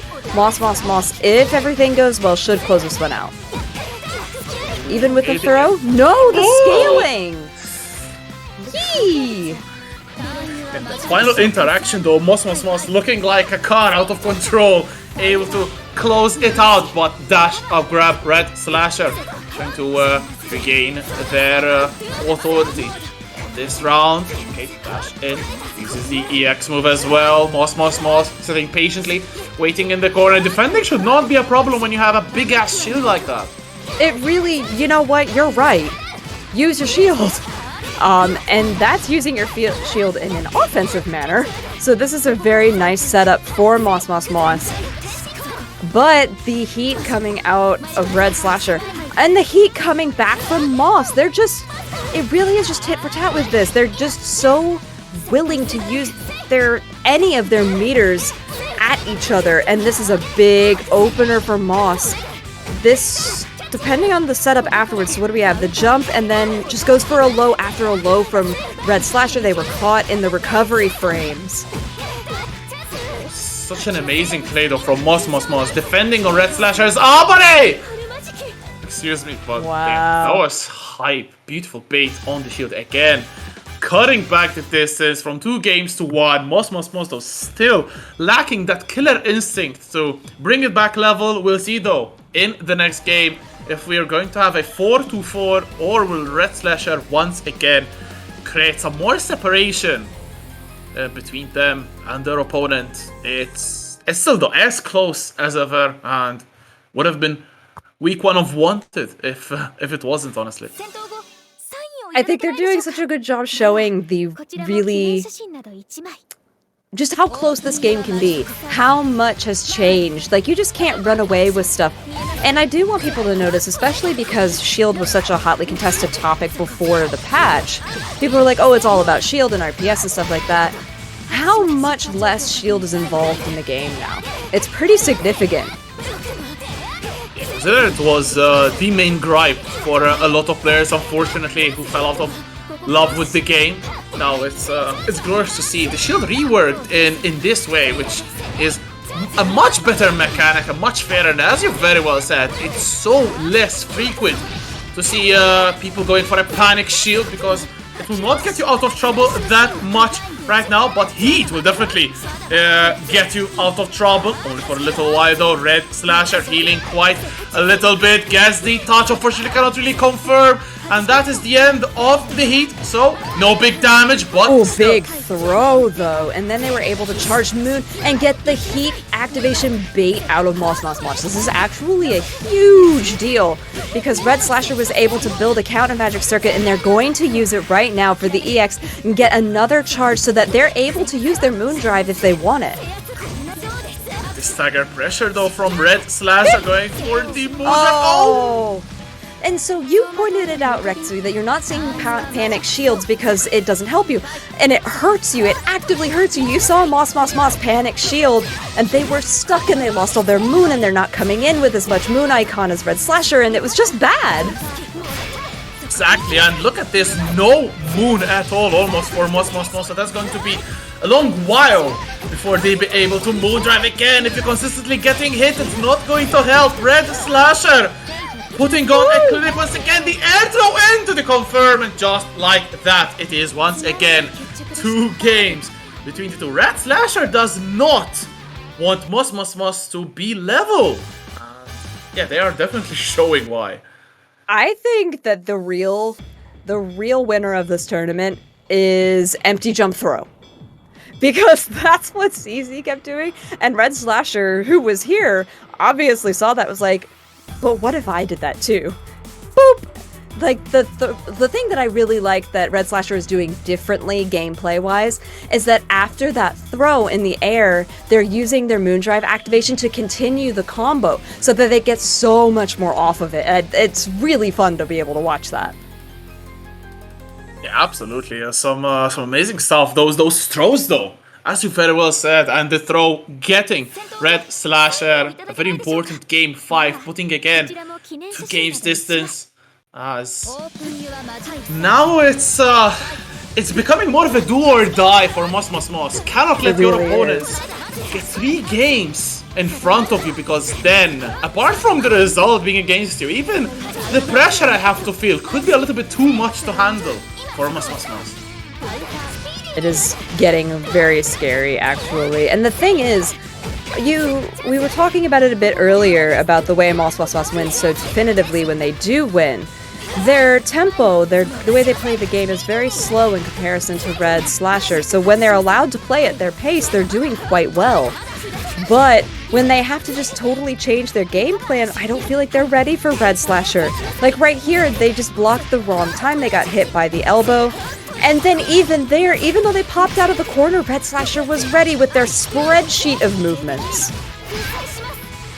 That's it, honestly, Caitlin. I think you hit the nail right on the head. Redslasher is just more ready at every single interaction, just like that. Again, the clash, which should be favoring Mossmossmoss in this situation with that shield dash. Again, Redslasher even baiting out the heat. Yeah, it's so detrimental for Mossmossmoss to be facing someone who feels like they are one step ahead of you at all times, but finally... At all times. Okay. So now just backdash again, which, like we said, is very risky. However, it's even more risky when you put yourself in the corner against Redslasher. Those are just things that you don't want to do with your life. Especially when you have none to give. The fatal counter in the air didn't quite have enough Moondrive to activate. You do need to have 50% Moon to activate that Moondrive, and it doesn't matter though. Redslasher doing an incredible job. They do power up a little bit more. The threat! Oh, that's exactly what they were baiting. That's exactly why would you fall into that trap, Mossmossmoss? Why would you do that? Man, this is looking rough! Oh my god, the air throw to end it again. And press 1 if you got hit. Yes. Yes. Press 1. I press 1. Here. Just right here. Here's 1. I have pressed it. Length. There we go. Extension. No, that was Redslasher doing an incredible job. Their pressure is so. You can just feel it, and how much that they're putting Mossmossmoss into the corner, sometimes figuratively, sometimes quite literally. But the thing that I really like out of Redslasher is that the pressure isn't wild. It's very clean, it's very calculated. Being calculated, we see a character change from Mossmossmoss. Going back to what started it all, honestly, one of the best Akihas in the UK, if not the best, before the break, so we'll see if there'll be some changes, although it's 3 games. The gap between Redslasher and Mossmossmoss, and Redslasher, one final game to take. Moss needs 4 of them in a row without dropping a single one. Can the Akiha do this? I don't know. The thing is, Akiha, like we said, she's got some very beneficial changes. We saw them in the last round, and this is very strong and very different. Mossmossmoss seems to be playing much more aggressively than they were on MASH. And the thing is, too, is now Mossmossmoss has way more range than they had with the previous character, and they seem to be quite comfortable with this. No doubt about that. Look at this offense. Alt DP bot is the Moon version, so Redslasher will be able to jump cancel out with the shield. Ooh! Here. Oh, grabbed.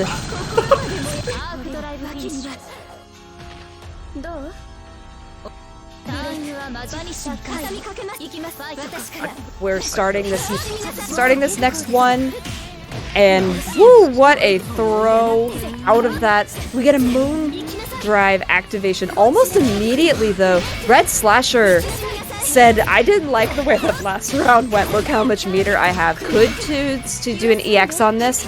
Oh, they dropped it at the very end. Doesn't matter. Oh my gosh. Redslasher! Oh my gosh, the air recovery too! Yeah, it's just so strong, this performance from Redslasher this round. Surely the opposite of the first one. And taking it almost with a perfect. And it is set point for Redslasher, but Akiha still looking very strong, and I'm sure that it will not be very easy for Redslasher. The moon drive trying to get the confirm of that 6C, but the bait on the heat, what Mossmossmoss needed. And there's 4 bars almost, the Magic Circus, there they are. We'll see a Commando in the near future. This, oh my gosh, just throw, puts Akiha back in the corner, and the backdash again, trying to bait something. I mean, Redslasher's been so good about baiting the heats from Mossmossmoss, but just throws out the hand menacingly, does Mossmossmoss, and gets Redslasher into the corner. Is this the change? Was this what you should have been doing all along? Maybe a little bit too little, too late. Oh, the Commando! I love this! The special Commando unblockable follow-up, and just like that, Mossmossmoss, damn. Maybe you should have switched to the Akiha earlier. I agree. Because that was so much... Oh my gosh, so much worse. Oh, I'm loving these little, like, videos that keep popping up. They're so cute. It was Mix. It was Mix. It was the Mix all along. Welcome to Damascus channel. I like it. I like it here. This is a fun place to be. And thank you all for having me. It has already been a blast, and we're only 2 sets in. 2 sets of players, not 2 sets of games. We've been around here for a minute with some games. Honestly speaking though, the pleasure is all ours. I mean, commentator of the Evo caliber, combo breaker caliber. Such an honor to be joining you as well on this one. And we'll see where this one will go, because Mossmossmoss again starting to go very fast. And I have to feel though, Redslasher being accustomed maybe to a slower game plan with Mash could be a little bit caught off guard by this incredible change of pace. Mossmossmoss is really out for blood. Very much out for the blood. I mean, Redslasher is 1 round away, or 1 game away from winning. Absolutely grab that. Okay, we do need to get that heat coming out, because Paint the Moon does not catch. We've got Moondrive from Moondrive. We did sort of have a little clash situation there, but Fatal Counter does not prove to get any great damage. But now, now we're getting some really interesting interactions, because Akiha is also a bit faster than Mash. Oh, and just throw. Redslasher, where you were looking so strong, is now looking just like their game plan is crumbling. Okay, but this could be maybe the opening. The Redslasher once getting the air unblockable. Oh, charged 6C, the blowback edge opening. Mossmossmoss up, who is still in the life lead. 1 bar of meter for both. Good block on the overhead. The throw whiffs, no punish though for Redslasher. This pressure is still going on the air block. The shield on the overhead. The 3C, not punished. And Redslasher though. So delayed. It was so delayed. Oh my gosh, just walking backwards. They're just walking away, menacingly. Moondrive from Moondrive comes out. The bars are basically even. The timeout, that's 3. And it favors Mossmossmoss. At the end there, seeing the hits from Redslasher still not amounting to enough damage. A little bit of a heartbreaker, but Mossmossmoss definitely living life at its fullest right now. Setting up the frame trap, locking Redslasher in, continuing the second frame trap as well. Again, going low for the 2nd time in a row. The overhead, the 2nd one though, catches Redslasher. Going to be cashing in with big damage. There's the air throw again. Oh, blood heat though, could be popped, and there it is. Oh my god, the risk, the painting the moon! Moss! I cannot believe it. Oh my gosh, just was able to capitalize on the end of that blood heat. And now, Redslasher, where was the magic that we saw in those first 6 games? Because right now we're not seeing a whole lot. They are managing to build up a bar magic circuit during this entire combo. The throw doesn't get anything off of it, but you've got to keep Mossmossmoss away. We do get an overhead, just waiting to see what happens. Catches on the other side, got Mossmossmoss hitting buttons. Will give the life rate here for Redslasher. Heat is available for Moss. It's going to be so tempting to cash in, but you will not cash in. Probably could be also a wise decision to save it for the next round. Redslasher takes it and once again is on set point. The second one of this set, but Mossmossmoss again catches their landing. Oh my god, goes for the 4BC. That's a really spectacular round start for Redslasher. If they're able to get this big advantage this early on, it could really set the mindset and the tone for the rest of this game. Oh my gosh, look how much of that life is not recoverable. Even if Mossmossmoss is able to use their blood heat to regain this life, there's only a fraction of it that they can take back, and Redslasher is looking very healthy. Healthiest of the bunch, absolutely. Goes for the cross-up again, and now pressure. Oh, the challenge though from Mossmossmoss. And now this could change things. 4 bars of magic circuits. Safe heat, no. Goes for the mix again. Mossmossmoss does not believe in defense. Going all out on offense. No command throw just yet. There's the air throw. Resetting the pressure. Defense though from Redslasher. Oh, wow. I really thought that Redslasher was going to pay the ultimate price for that. BC for BC. Afterwards gets hit with a low, but chooses not to tech afterwards. I think that was very smart. However, Redslasher is hit by the brilliant wheel. Oh my god, so much air. He got the heat out of it, but now they're gaining so much health back. And Redslasher can do nothing about it. Oh, the air counter hit the drop! Still though, still anyone's game. The pressure. Oh my god, Redslasher choosing to challenge at the worst moment possible, getting blown up with the carpet. And Mossmossmoss looking to gain so much momentum. That is 2 games in a row. Brock all. So, you said it earlier, Retsu, that maybe Mossmossmoss should have been playing Akiha much sooner, and after the display, the quick display that we've seen in the last 2 games, I can't help but agree, because that is what I like to call a systematic dismantling of a person. Redslasher has been able to show brilliant bits of what they were able to do before, but then they've been brilliant wheeled to death.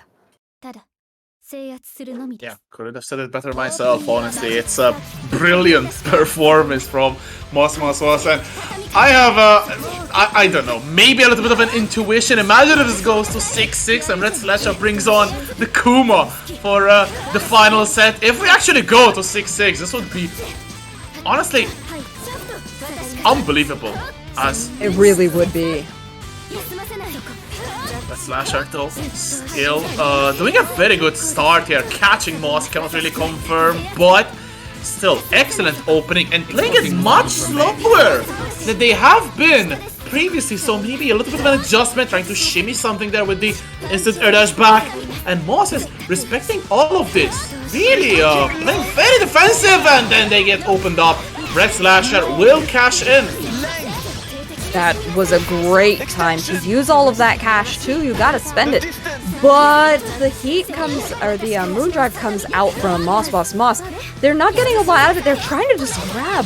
This is showing bits of their kind of awkward and hesitant mash gameplay, and I don't like it from Moss. I don't like it at all. Where's all of that aggression that you had in the past 2 games?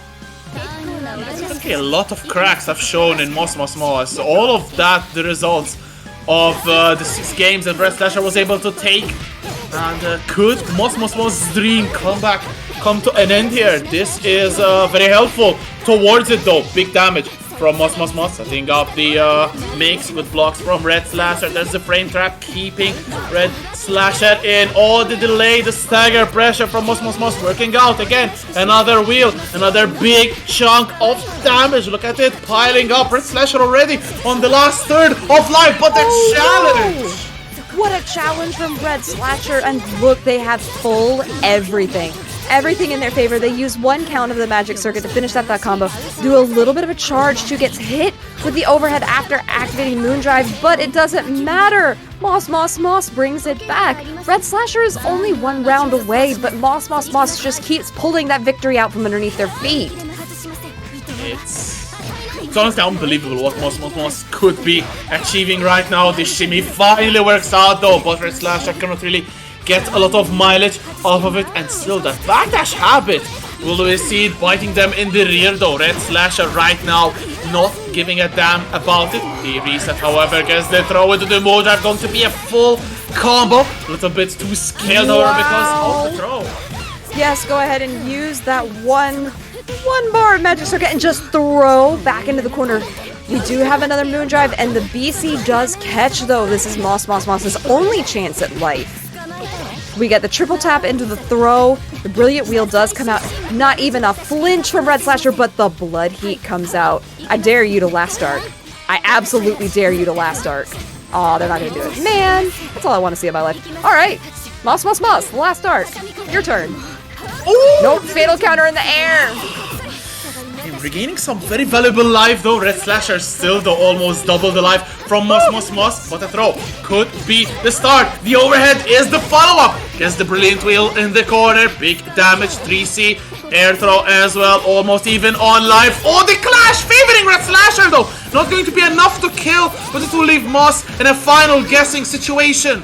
Oh, please guess correctly if you want this to go to another game. You guessed incorrectly. Redslasher will be moving on in an incredibly intense set. Redslasher asked before we began, how do I play after this last match?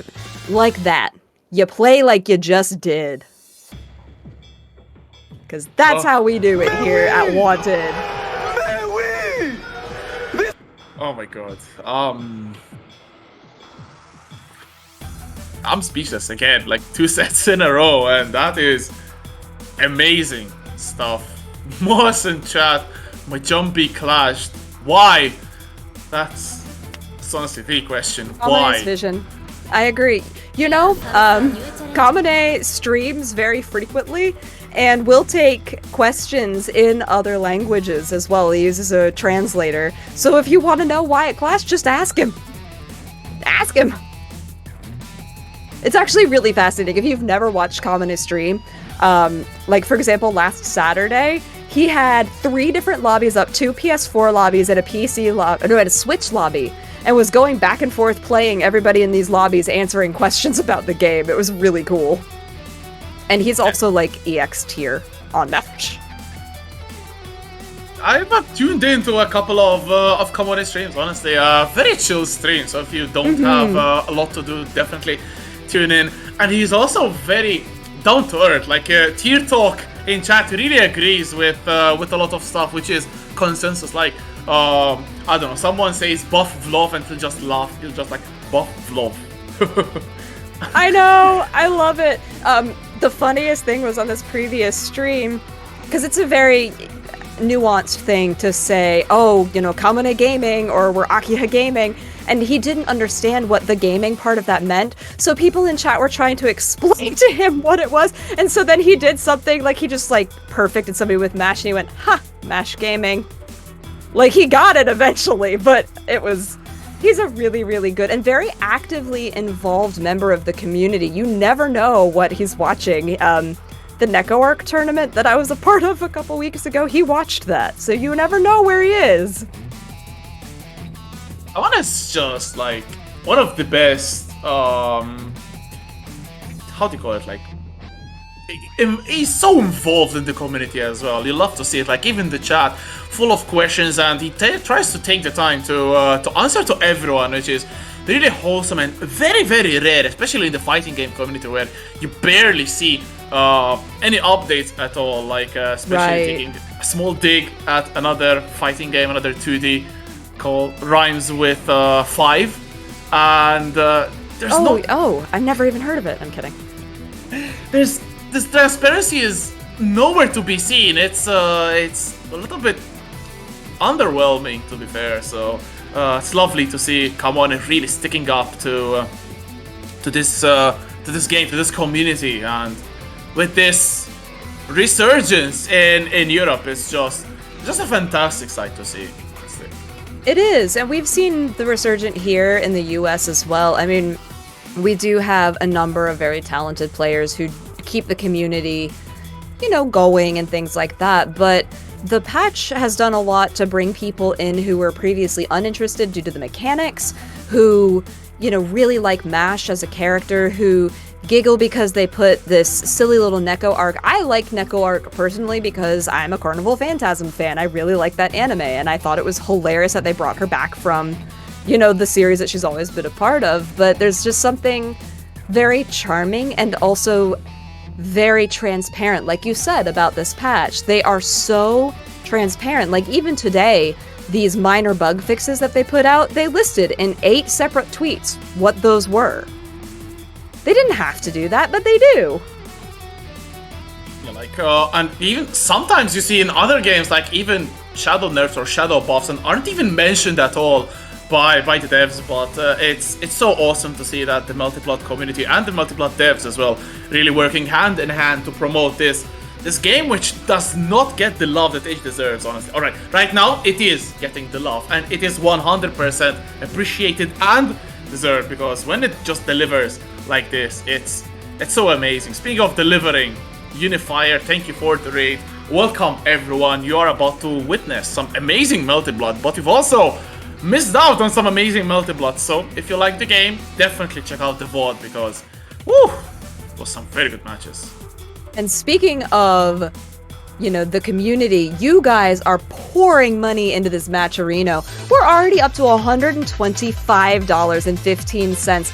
We've got no codes. You guys took all the codes. You've done it. You have done it. However, there are still some quests and sponsor things that we can do. You can also directly contribute, and I wanted to thank all of the direct contributions to this pool. We've got some $50, $15, $10, $6, $5, and even just, a $1 will help and lets us enjoy more Multiblood and welcome it back into the EU community with style. Yeah, there's the big return, the celebrated return of Multiblood Wanted in Europe, the premier fighting game showcase, I have to feel. So that is amazing. We are, as Jaden said, up to 125 in the pot, but we can make it even bigger. Remember, the winner takes all, so there is no second place to celebrate almost in here. But we are talking about the first place. How do you get in to Wanted? Get in the Discord, !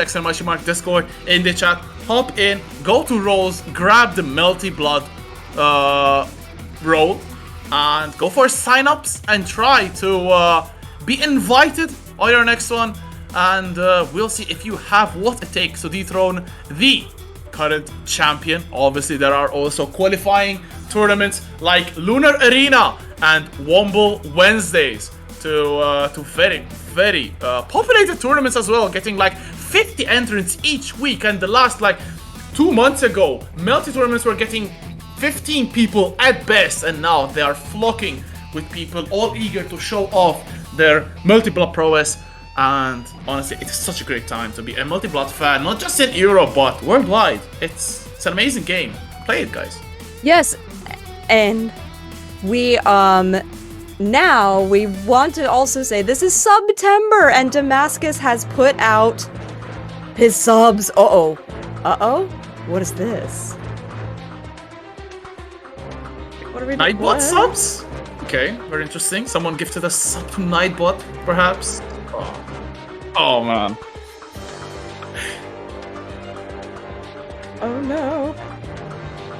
Oh no, there's a snail in the middle of my screen. Oh no, there's a snail! What do I do? What do I do with the snail? Oh, it is dead. Darn it. Well, no, you know what I'll do? Because it's September, and we are helping Damascus reach the 500 Neko Arc stream goal. There, have 5 gift subs in the chat to kick off our September. So because I need this. You need the mech arc stream. Damn. I do! Acting in full force. So if the subs will not work, Jadelyn will take the subs in her own hands. Shout out, I will. Jadelyn. I've Thank got you it. so much. That's insane. Kicking off the month in style, not just with the commentary, but then with the gift subs as well. You're Hey, look, we're all here together and we're celebrating fighting games and with such hilariously fun goals. How can you not? So, oh, look at this! Subscribe with your Prime. If you have your Prime sub up, go ahead and use that. It's free with Amazon Prime. And it supports everybody. But yeah, this is a lot of fun to get to do and to bring back Melty Blood to the EU region. But we have no more time. It's time to see who is going to win this and face the ultimate champion after this. But it's Saber versus Powered Ciel, Clopss versus Redslasher, and again, Britain versus Ireland. England versus Ireland, specifically. the Redslasher defeated. Saber British? Yeah, she's Arthurian lore. She's the embodiment of King Arthur. Oh. Unless you're watching Apocrypha, and then she's Mordred, which is Arthur's son. So a little bit of an FGO lore lesson for us, but right now it is the set which has started, the set which will crown the challenger to face Magicrider later on in the bracket. Redslasher starting off very well with all of this damage, getting the nail gun in the corner. The Oki Clopss still holding on strong. Wow, like Redslasher is doing really well just with this pressure.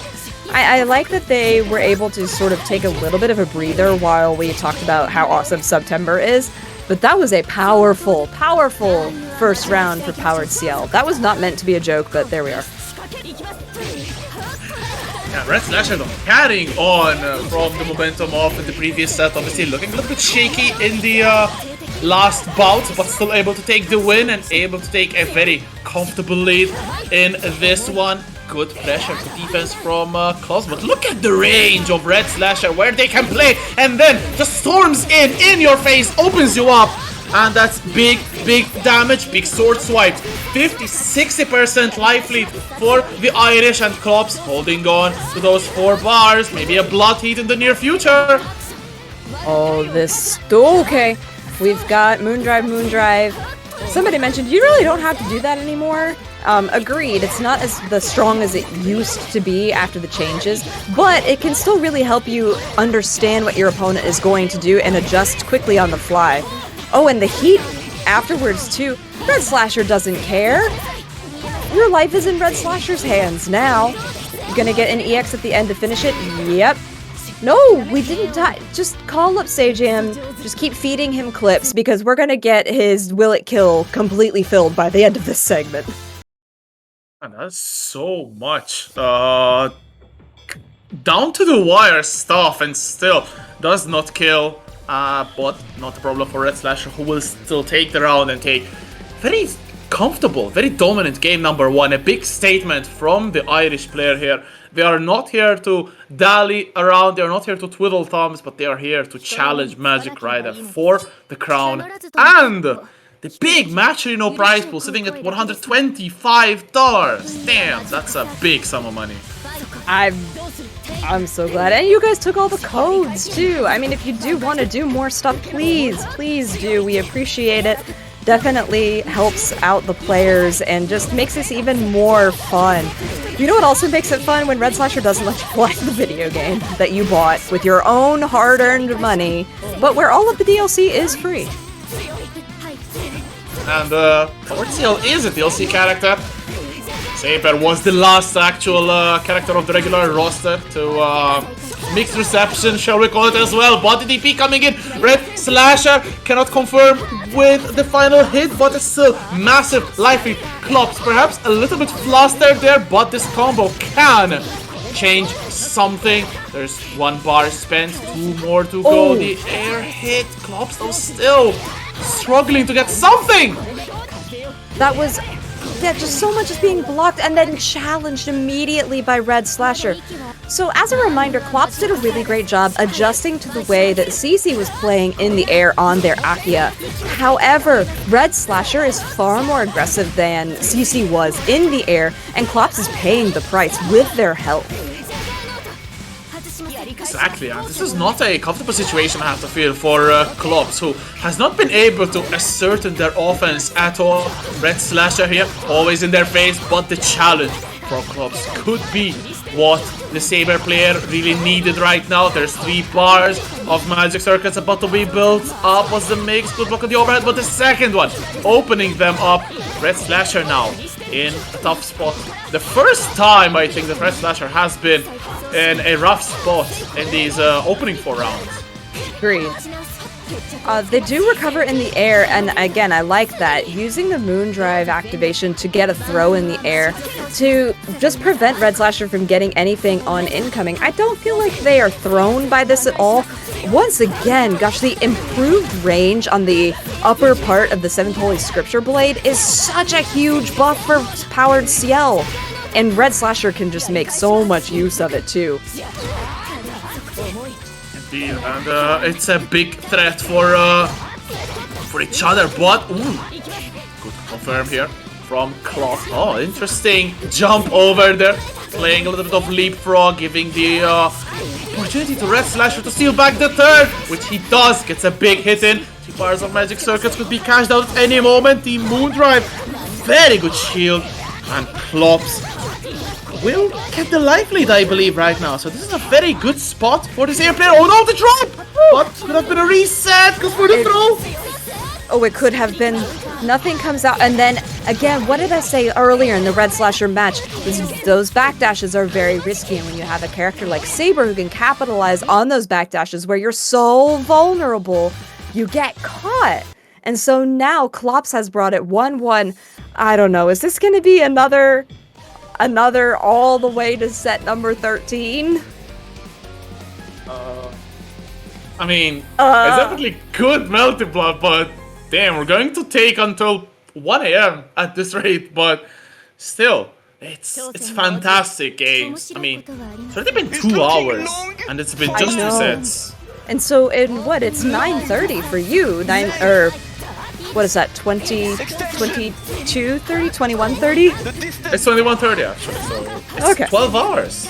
That is, whoo, quite a bit. Goodness. That's going to be quite a bit of damage as well. Clopss starting off in the best way possible. Excellent throw tech, but the Moondrive to regain still the upper hand, although countered by Redslasher. Again, another throw tech. Redslasher, are you reacting to these throws, my man? Beautiful clash, favoring Redslasher this time. Unfortunately, drops the combo, and Clopss going in. The stare down. What a stare, too. And again, the backdash on Redslasher getting caught has got to remove that from their arsenal of moves, because that one is not working at all. And it's giving Clopss the opportunity to just really blow them up in the corner. The heat does reset a little bit, but unfortunately Redslasher wasn't able to really leave the corner until right now, and the shield commit opens up. We're going to get an arc drive at the end of this combo, just really take as much damage off of Clopss as we can. The life lead in the process, as well as already more than half round has trickled by. There's only 33 seconds left on the clock. Could definitely see another timeout, which had 2 so far, but Clopss does not want to see the time and reach the 0 seconds going in. Big damage, life lead acquired as well. Knockdown, wake up Moondrive, good defense over the challenge with Slasher. There's a Thunderbolt this time though. The combo gets completed. Final air throw. This is anybody's game. It is anybody's game. And then, ooh, time up! Favors Redslasher! That is our 4th timeout for the series today. Again, someone said it earlier, I wasn't even paying attention to the time because so much is happening. Agreed. I was just watching what the next move was going to be, and Redslasher gets to take that one and applies a little bit of really mental damage to Clopss. Absolutely, and it felt like Clopss even just gave up at the end. 2 seconds still to go, just sat down, blocked, and did not choose to go on the offensive, unlike this round. Perfect. 7 golden letters. Oh my gosh. Very, very strong round. Such a strong round, and such a fast round, too. You know, we had a timeout with a completely just decimating fast round. It's crazy how much back and forth there is between these two. They obviously deserve to be here in this set. And this is a big opener for Clopss. The thing that's interesting, though, is Saber used to just be a little bit more damaging overall, but there were some changes to how much she does. And I want to look at that specifically. It's mostly, oh my gosh, it's mostly a huge problem when you blood heat in your opponent's face and it was baited, and now you're gonna lose everything you've ever asked for in your life. Including your life itself. Big Excalibur from Clopss, who gets the lead in the set as well. Now getting into 2-1. And damn, that was an emphatic round. I don't think that was another perfect from Clopss, but No. if it was not, it was quite close. And yeah, Redslasher. This is the thing with Redslasher I have to feel, even the previous set as well. When they win, they look really, really good. But when they are on the receiving end of this damage, it feels like it just goes out of hand and it just spirals out of control. It's so hard for Redslasher to bring back from a big life deficit. So actually, Saber did not have any damage reduction on any of her moves. It was really just increased the range of some of her sword hits. They gave her more range. It is just that, honestly, Powered Ciel is doing more damage with less hits. And that's a thing that we talk about in a multitude of different games. We talk about it in here, we talk about it in the game that rhymes with 5, which you said so nicely earlier. But if you can get more damage with less hits, absolutely do it. Of course, it's a very smart approach to it. Right now, though, Clopss very smart themselves to go for the Excalibur. Massive life lead into the final hit, which will be confirmed into another round in Clopss. Is this the 5th round in a row that the Saber player has taken Redslasher caught in a little bit of panic situation right now? Yeah, very much a panic situation. It's so interesting, though, where Redslasher seems like they're so strong in their gameplay. Clopss is so assured in their decision-making.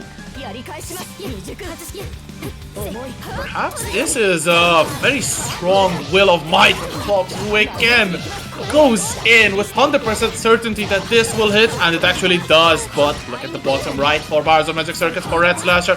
Bloodfeed could be coming in at any moment. Oh my god, the last hour! How did it not hit though? It was point blank. That, I don't know. I have no idea. Clopss is clobbering Redslasher right now, though. It's so funny because Redslasher did such a good job making a lot of active adjustments in the previous set, but Clopss just really getting in and closing the gap, which is very important because Powered Ciel is not able to operate at her optimal range, which is, you know, most of the screen. But because Saber can jump in and use that V-slash move and everything like that, they're just able to get closer and at a better range and a much faster pace than Redslasher can deal with. I think that is the big narrative of this set so far. I think Redslasher is comfortable sitting at a distance with the range advantage, but when Clopss closes the gap, it's so terrifying. Just like that again, the air counted Clopss picking their spots and picking a big chunk of damage out of Redslasher. But Redslasher with the wake up reversal gets a thunderbolt again, though this combo a little bit too finicky perhaps. Trying to go for an easier route would be recommended, but right now Redslasher going in, nail gun into the sword, into another hit with the nail gun. Big lively Redslasher looking much better, but then again he had opened up and Clopss will do the rest. Will absolutely do the rest. What a safe heat activation as well. And then able to, oh my gosh, did you just EX into Sword of Promised Victory? You did. Oh, was trying to come in with a really saucy little grab on that heat activation. It was expected, you could tell, and a clash in the air. Now Redslasher and Clopps are pretty even in life. Okay, they were. Never mind. And the overhead on to the other side. Is this, with the knockdown, this should be enough. Yeah, okay. Oh, just close it out with the EX, absolutely. When it gets a little bit too close to call, just use the meter to seal the deal, and 1 round up, so absolutely Clopps will surely get the bar back with extra interest, but right now Redslasher is the one doing the damage. Gets our knockdown, a little bit of a charge up, wake up Moon Drive, still Redslasher though, the one with the aggression in the corner. Oh, getting caught up by the gunshot, beautiful dash up throw, 50% lively for Redslasher, cannot get the confirm, but Redslasher still very good score. Gets hit with the low from Clopps. This is I really feel like the first time Redslasher's gotten the opportunity to play. They did use 1 bar of the EX and did a little charge. I mean, they really got as much as they could have out of that. I want to see more, but it really feels like Clopps honestly has most of a good hand on this, but Redslasher did make a good comeback through that round. I think we need more of this Redslasher, who once again is going back to playing at a distance, but Clopps then choosing when to strike, and as surgical as a surgeon going in. Oh, tries to go for the overhead there. Redslasher getting caught off the backdash again! Oh my god! You have to stop doing these backdashes. I said it before, I will say it again. Stop backdashing! For your own good, listen to us! Please! I'm begging you! Just stop backdashing! Alright, well now, I feel like Redslasher, where I said before Redslasher's gameplay was very clean and very collected, they are now just kind of swinging for the fences, and the fence is very far away, in that Clopps has still, even after this, significantly more health than Redslasher. Okay, we did get a safe heat, but unfortunate, the shield was able to block all of that afterwards, and a big counter hit. Oh my gosh, Sword of Promise victory, you're done. Victory was promised indeed. It is 4 games to 1 for Clopps, who might deliver us the most distant score we've had so far. Remember, we had a 7-6 and a 7-5. And Clopps right now looking at that Brazil, still a possibility, remember.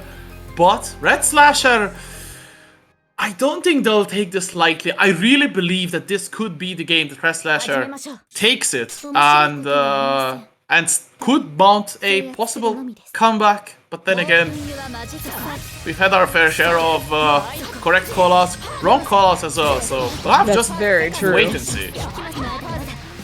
Somebody said in chat, for me to be properly welcomed into the EU, I need a Brazil. So let's see if this is the one. That sounds a little bit weird. Welcome to EU, so go to Brazil. Okay. Yeah, I know. I did think that was weird, and I was like, would we cut? Nope. You know what? I don't question it. That's fine. And a very early heat comes out, but is unfortunately punished. They got nothing. In fact, they lost. They lost things. They went to the ATM to pull out money and got robbed. We'll see if Redslasher's pockets will keep on getting picked, but right now it's a good situation for the Irish. Gets a throw as well. Oh, goes for the overhead. No confirm on it. This time the big overhead gets converted. Redslasher looking to even up the life lead, slashing with a big sword. Damn, the name Redslasher really is a big factor in their game plan. No! I'm not sure what they were committing to, but there was absolutely nothing there. Clopps takes another round. I feel like Redslasher is taking mental damage right now. This feels so frustrating when you work so damn hard to get around and then just opened up twice and you lose the round. So obviously it is a very rough spot, and this is an even rougher situation for Redslasher, forced with this incredible oppression from Clopps. Oh, they're unblockable. Very good setup from Clopps. Nothing Redslasher could do. And you have to eat this damage. Weapons of Magic Circuit. Ooh. That shield was so risky, and only got the double 5A out of that. However, this could be a bit of a setup. Oh my gosh, why is Clopss so good at blocking? You paid for a fighting game, not a blocking game. But no blocking right now from Clopss. Redslasher still doing the damage. See if he likes this very much. Oh, dash up into the overhead. And this will be Redslasher's advantage in the life department. Still though, fumbling the combo. But finally getting the all-important killing blow. And we are 1 round apiece. Clopss to make it 4 games at distance. Redslasher to cut the distance to 2. It's a very important round. Could determine the remainder of the set. Oh my gosh, the way that Clopss just tried to challenge that shield by doing nothing, and then Redslasher shielded and then did nothing, but now being opened back up. Get a lot of hits in. Look how much Magic Circuit that Clopss has. This is scary. Oh, and look, it's opened up with the overhead and then the low again. Redslasher caught backdashing once again. Called it so many times. Redslasher, a very ugly habit, this one, but unfortunately. Oh no. This is. You're dead. No, you're not dead. I lied to you. We tech those though, and just gets hit eventually by the slash Clopss. 5-1. That's a lot of games up. Redslasher has to make adjustments. I would say significant adjustments, but that's kind of said. This is... Long! Length! This... oof. Extension! Extension! Agreed! The distance! Much distance! I agree! Quite... I don't know how it translates from miles to kilometers, but that's really far. It is my distance from me to you guys. That's how far he has to make up. Yeah, not wrong on that, and the distance is going to be even bigger. Clopss just wanting it to be a highway from the UK to North America right now, even Canada, even further up, because the distance between these two is just getting bigger and bigger. The jump from Redslasher, still nothing to go for Redslasher. Clopss is just putting on a clinic once again, and Redslasher now has to defend again. The backdash is caught for the umpteenth time. Clopss will cash in with big damage and Oki situations as well. Redslasher in a oh very... my gosh. There were so many clashes in that lightning strike as well, but Redslasher does get some damage off of this. Clopss, though, just really... okay, they did just stand there, and I like the way that Redslasher adjusted by grabbing that block. Backdash not punished on either side. Clopss so willing to wait, but all of a sudden Redslasher is right up in Clopps' face. Doing what needs to be done. Honestly, Redslasher touching a little bit, still not going for the heat. Clopss though goes for the heat, but Redslasher keeping them into block stun, not letting them recharge that health. Clopss though running away, getting the heat, getting the life lead back. Now the clock back ticking as well. Down to 18 seconds. Backdash not punished that time. The Lightning doing a really good job getting fatal counters onto the table, which could be very helpful. Ciel, sweetheart, where are you going? That's the other side of the room. That's not where your opponent is. Oh, yeah, they knew. They were just trying to get as much moon as they could going into the next round. So Redslasher puts another one with our 5th timeout of the series. Very well needed round, but still not able to kill off. May perhaps be quite a confident boost for Clopss, so holding on strong to the defense, although this fatal counter, unfortunate drop once again, but Redslasher finds another hit, but Clopss gets the 3rd one, and this will be the all-important one of the round so far, confirming with the bar. Throw to end it, was the Oki, good block from Redslasher again, the challenge, even better than the blocks, and just like that, Redslasher playing some very good mileage in this game. A lot of good mileage. Look at this. Oh, is that a punish? No, shielded. There was enough time to shield. Excalibur has to be put away. Redslasher may be able to close this out. If they're confident in the way that they can close this, this does give Clopss another chance. That is a lot of confidence. Well done. Finally! Finally one on the board for Redslasher. I don't get my Brazil today. Well, not yet. Yeah. Passport unstamped. Passport, screw it! Just take that right away. Hey, I got a new passport, so I need to have stamps in it. Clearly. Passport unstamped. That's a message to Magicrider. We need to have a Brazil showcase today, so one of the unfortunate souls who are playing right now have to be very careful, Magicrider. The goal has been set, and we'll see if we have to witness a Brazil or the airdrop from Redslasher.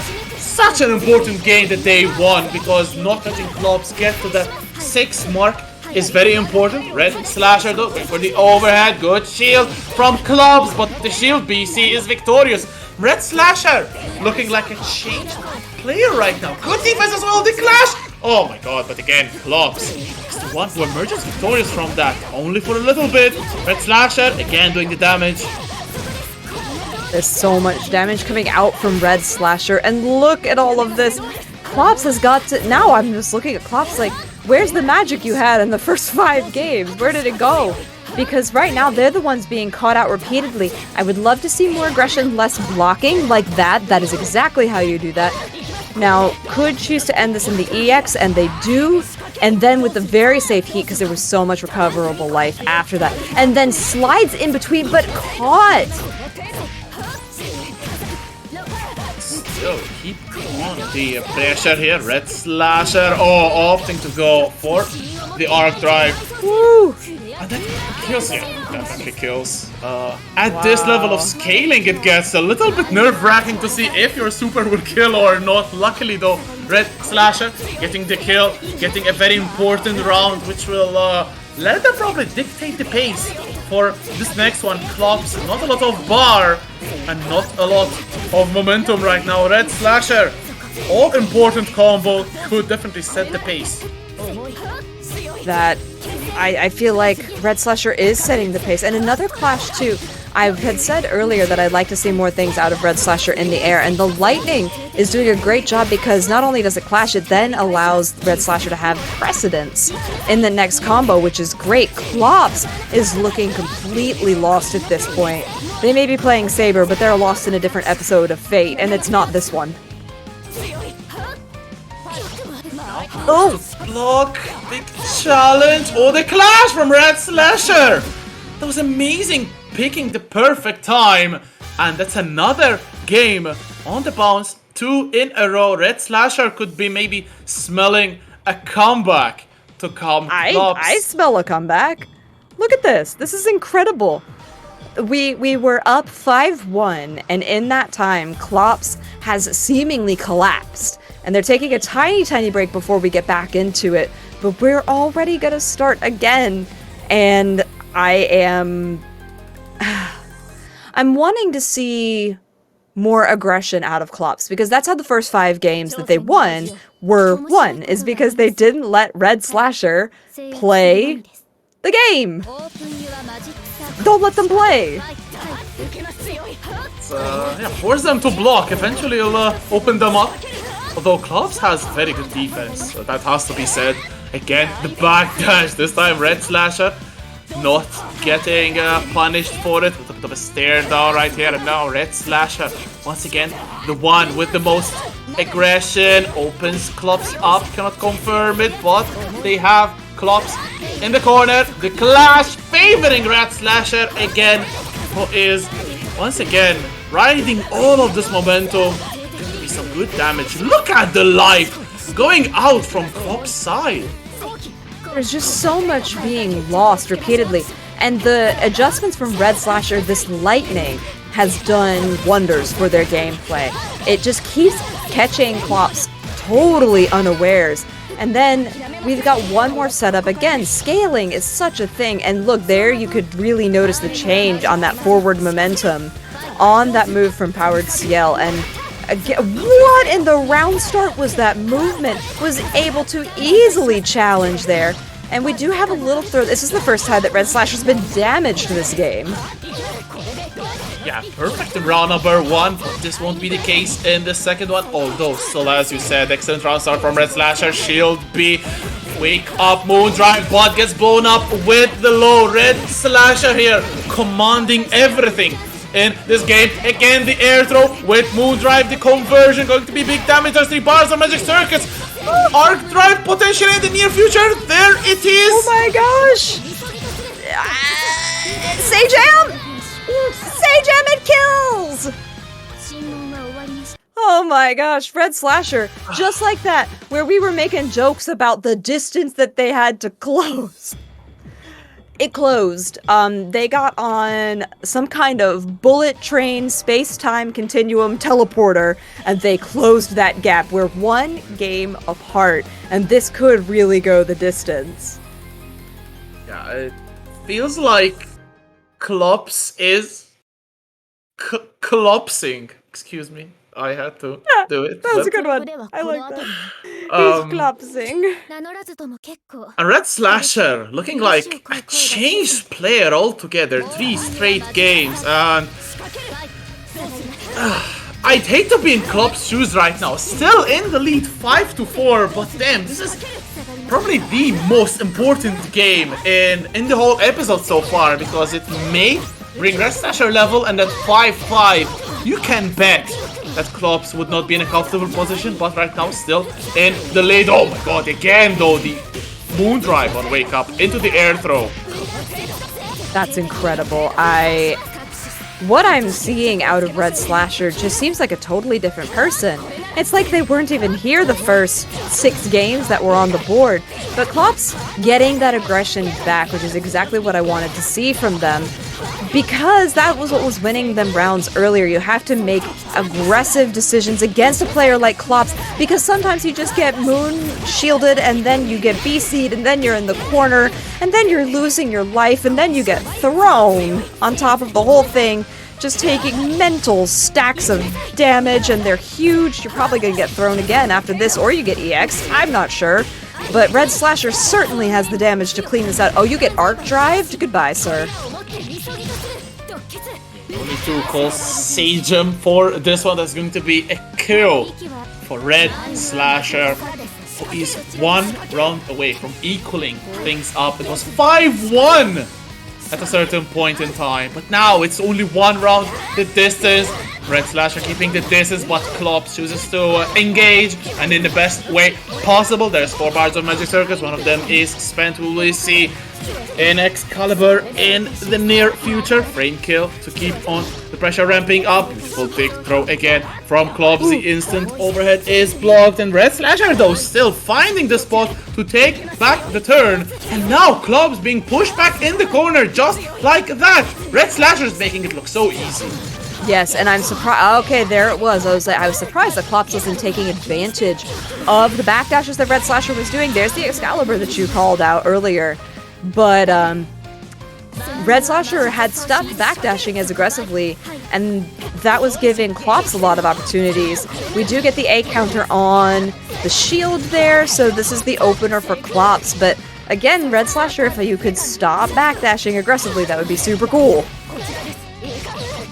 Right now, the backdash is not the problem, as Clopss getting some very good, very well needed as well damage. 50-60% likely, but again, moon skill DB coming through. Redslasher getting the damage done, closing the life gap from them and their opponent. 2 bars of Magic Circuit as well. A little bit of a stare down. Redslasher though with the momentum, being the one to act up first. Shields the shield BC again. The air throw, no Moondrive to convert, but it's a great spot for Redslasher. The Moondrive though from Clopss going to be running out, but not until the big move from Clopss.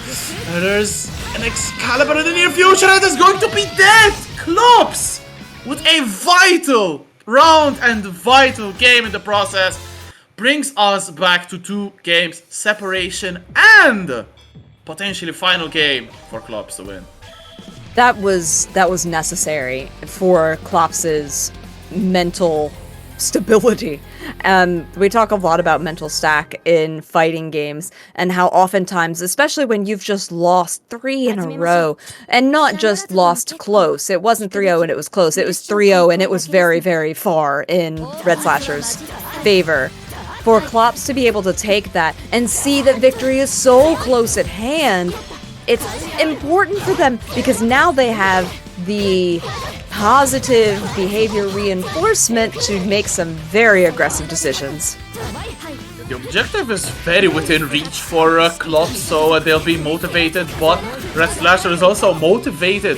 3-game burst, and all they need is another 3-game burst to win this set, so do not put it past the Irishman, although Clopss right now with a fantastic start. Wake up mode drive into the heat as well, regaining some lost life. Still won't be in favor of Redslasher. Clopss though, raining some good pressure. And challenge with the DP. Redslasher doing good damage as well. And it opens it up with 2 lows and then the blowback edge combo to complete the rest of that.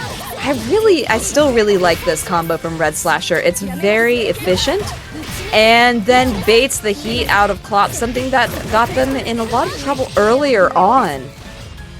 I really do feel like Redslasher is adjusting so quickly, but if Clopss can keep up this momentum, if they're able to keep being a little bit more aggressive and not block as much as they are right now, they may be able to do it or punish the backdashes that Redslasher was doing all through that. Yeah, stop blocking because Redslasher is really good at grabbing you out of it. Yeah, it's a very weird situation, honestly, because it feels like Redslasher has the better adjustments compared to Clopss, but then Redslasher is still doing bad habits, which are really giving Clopss a lot of mileage, and Saber can definitely capitalize on these mistakes, although right now Redslasher, speaking of mistakes, very unfortunate drop on the combo, which may give Clopss the edge to take around nothing doing. Redslasher with a perfect round as well, makes it 6-5, and again, another insanely close set. And wow, this could go down either way right now. It could really go the distance. With that one particular set that powered Ciel, that move that she dropped, it was just Saber was too high in the air, so she just went straight underneath. However, Redslasher did a fantastic job thinking about all the things they could have done, was able to capitalize. Clopss still won away, but Redslasher is so close to putting this to a 6-6, another 6-6. Just have to wait and see whether it materializes. 7-6, obviously very close. Redslasher getting caught up though. And Clopss getting a vital round start. I feel they're really nervous as well. They need this to calm down, to get back the composure. The challenge from Redslasher, really not afraid to challenge in that situation. You can really feel the confidence of the Irish player going at it again. The defense from Clopss holding on strong, but only until Redslasher finally finds the opener. There's going to be a lot of damage behind it. This is insane right now. I'm so surprised how even everything is. The only thing that Redslasher has that Clopss doesn't is Moon, and that is very quickly going to change with this hit here from Clopss. Now we get a big combo into the air knockdown, and then again we get the re-jump so that we can see what's coming in afterwards. You know what's coming in afterwards? Your death. Goodbye. No, just kidding. I am a liar and a half. Nope, you did die. See, you just had to wait a second.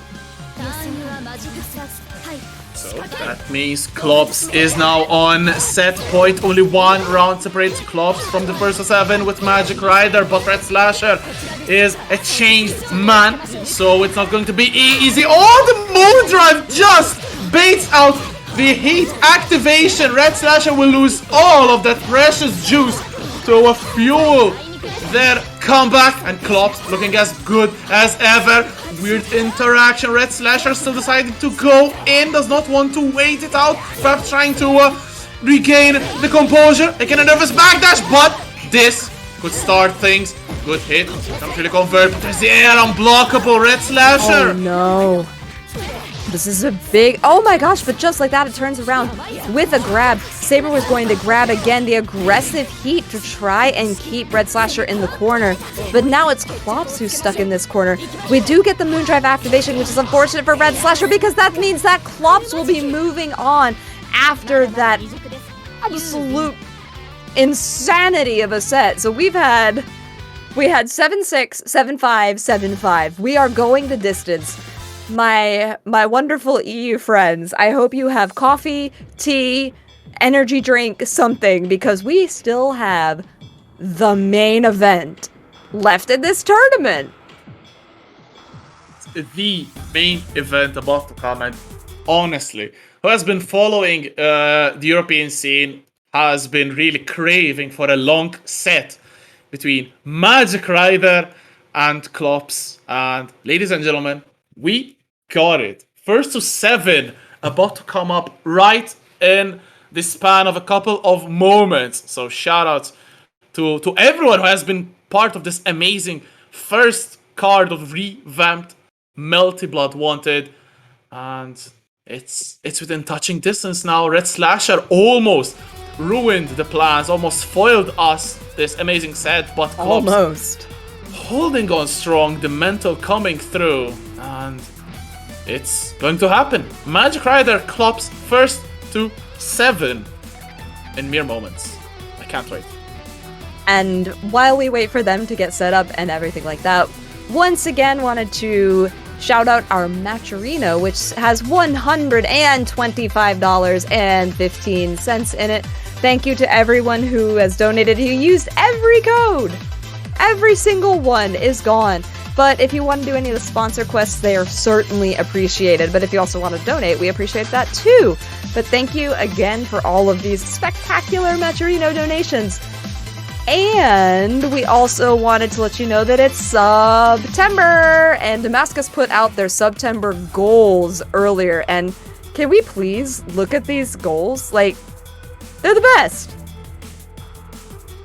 I honestly, my favorite of the bunch is the 400 subs, and North America Strive Wanted would be absolutely insane. Oh my gosh, it would be bonkers. Imagine the best talent from North America going to face off in a wanted card. I can't imagine, honestly, the Matcherino for that would just be ham. I bet $500 would be racked up easy on that. That's Easily. amazing. It would be spectacular. But then, of course, you also want to notice that at the 500, you have your Neko Arc stream, which, of course, we all want the Neko Arc stream. And then later, there was a goal for Nappa cosplay while mixing people as Nappa. Come on, who's not gonna get subs for that?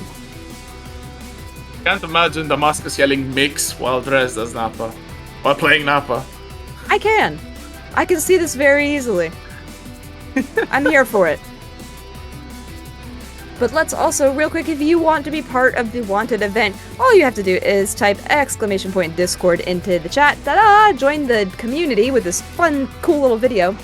Get in the Halal Squad!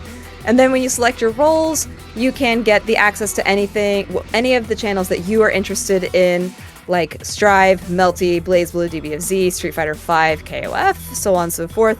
And then when you go into the channel, you just go, hey, Nick, add me. And then Nick will do what he needs to do. Nick for my esports in the server as well. But Yeah, Nick V!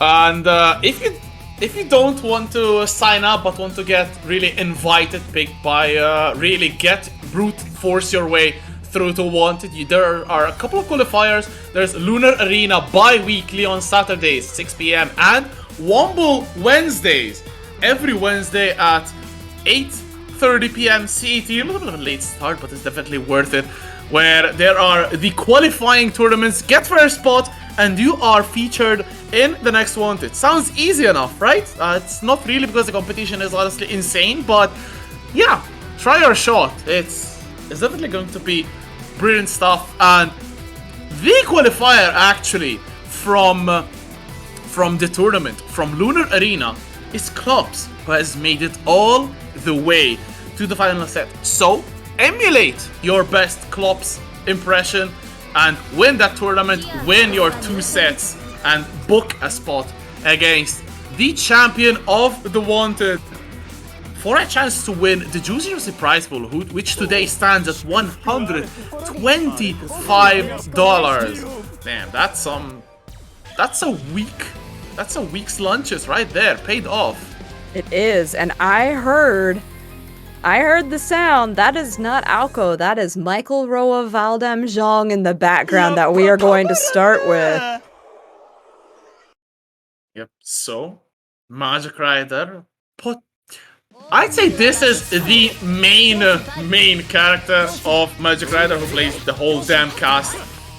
But it's finally started. The final set, the Wanted set, the final first to 7 of the day. The number 1 against the number 2 in Europe, honestly. And let's see how Magicrider goes about this. Oh no, Clopss dives into this thunder. And that move right there, that jump from Roa, was actually changed, and it is very, very good now. You can even TK that, like just instant TK, use it off of the air. It's disgusting. But Roa definitely got some great changes, and the BC counter came out. So Clopss really there it was again, there was that jump. It's such a good move. And then just clash fatal counter. Maybe Clopss is ready. If Magicrider loses this one, do I get to see another member of the cast? Is it like a gacha? I just get to pull whatever I want? It's Saber, it's FGO, there's all elements of gacha. I doubt it's a Neko arc, but definitely a fair shot of a character change, although I don't think it's going to be as fast as after the first game, but I'm not in Magicrider's head. Clopss could potentially be Magicrider's head, not at the moment though. Raw, big damage, and already 60% of Clopss' life bar has been put on the shelf. Chip damage applied, but Clopss dives in and gets a very good hit. Going to be a full combo. Bars of Magic Circuits to the left, and Clopss can do some work.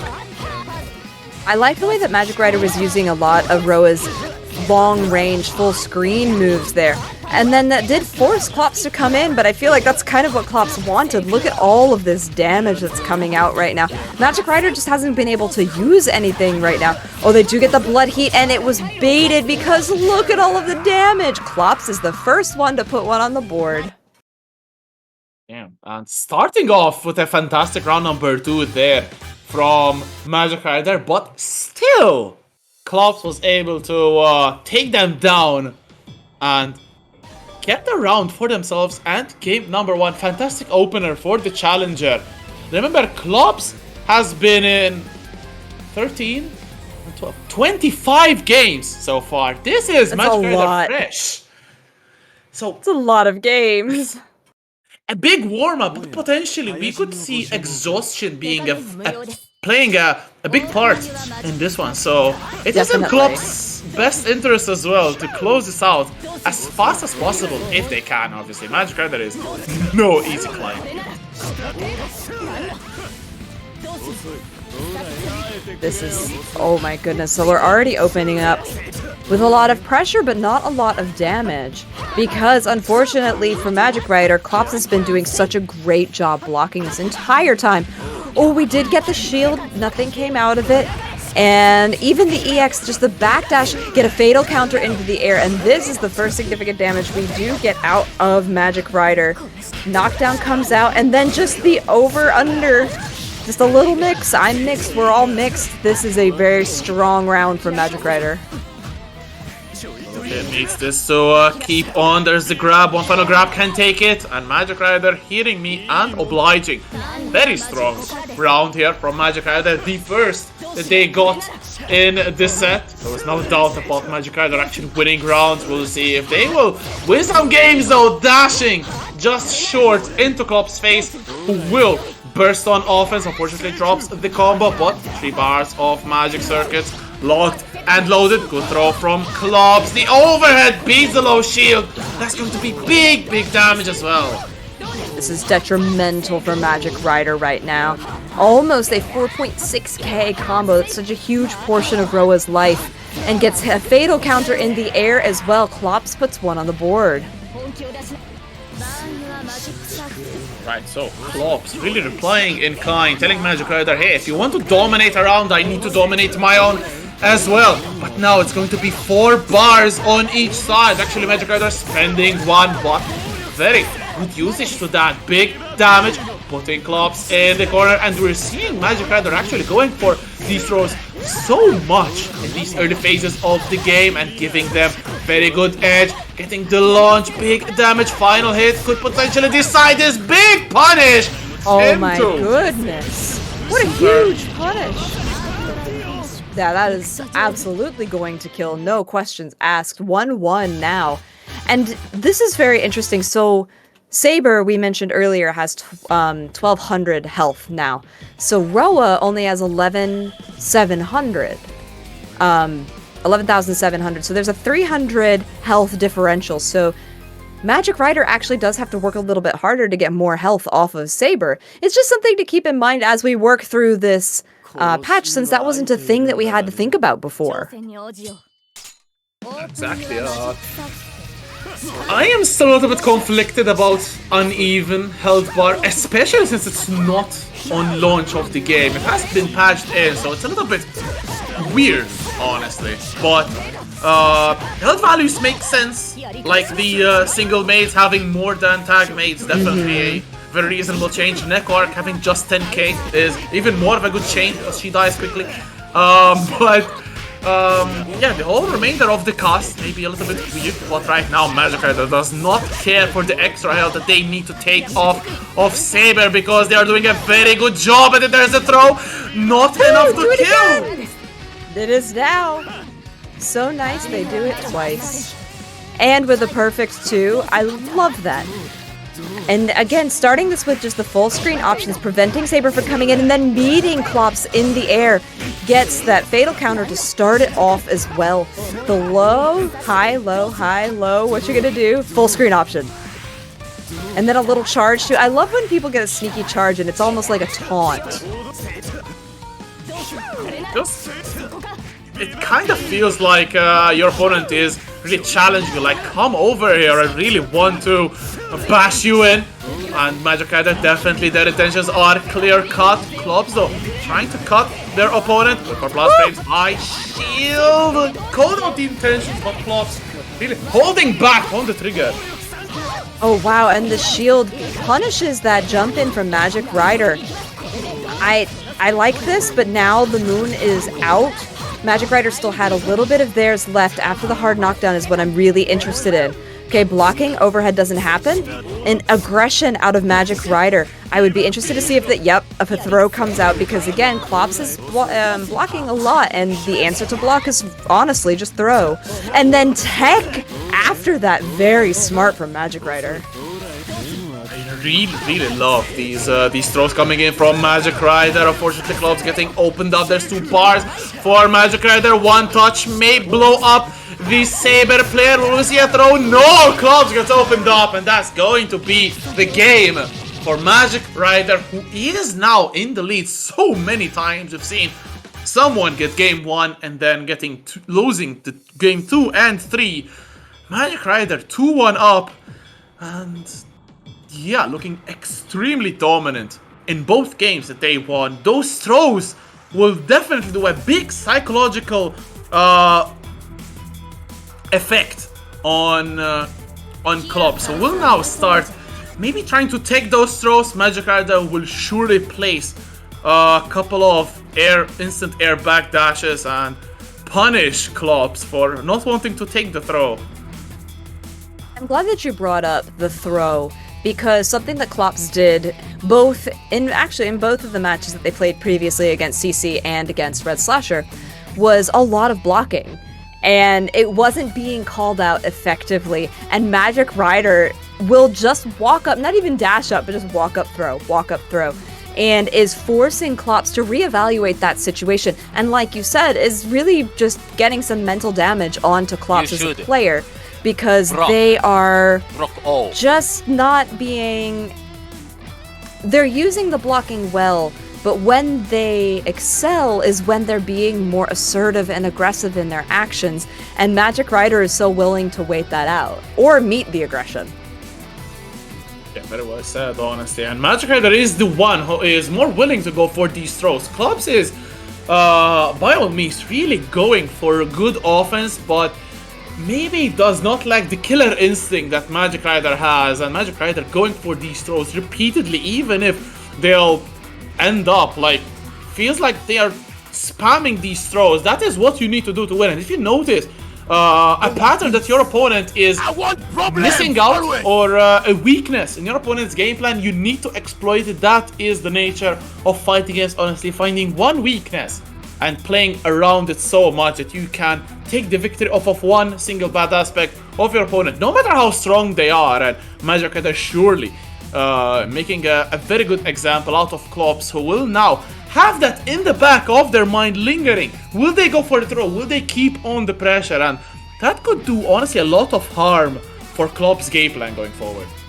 I agree completely with everything you just said, but especially about weighing the mental stack of, do I block, do I not? Am I going to get thrown? Am I going to get shielded? What's going to happen? It just really adds a little bit more pressure into what's happening against you. And this is something that you don't want, because you want to be able to think clearly and think about your game plan. You always want to be on the advantage, of course, but when you are the one who is being put on the back foot, all of a sudden you have to not only think about what you're going to do to get yourself out of this hole that you've put yourself in, but also how you're going to prevent the hole from getting deeper. That's...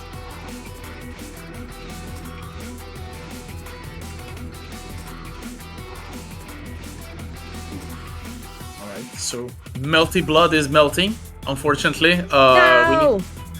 Having some minor technical issues.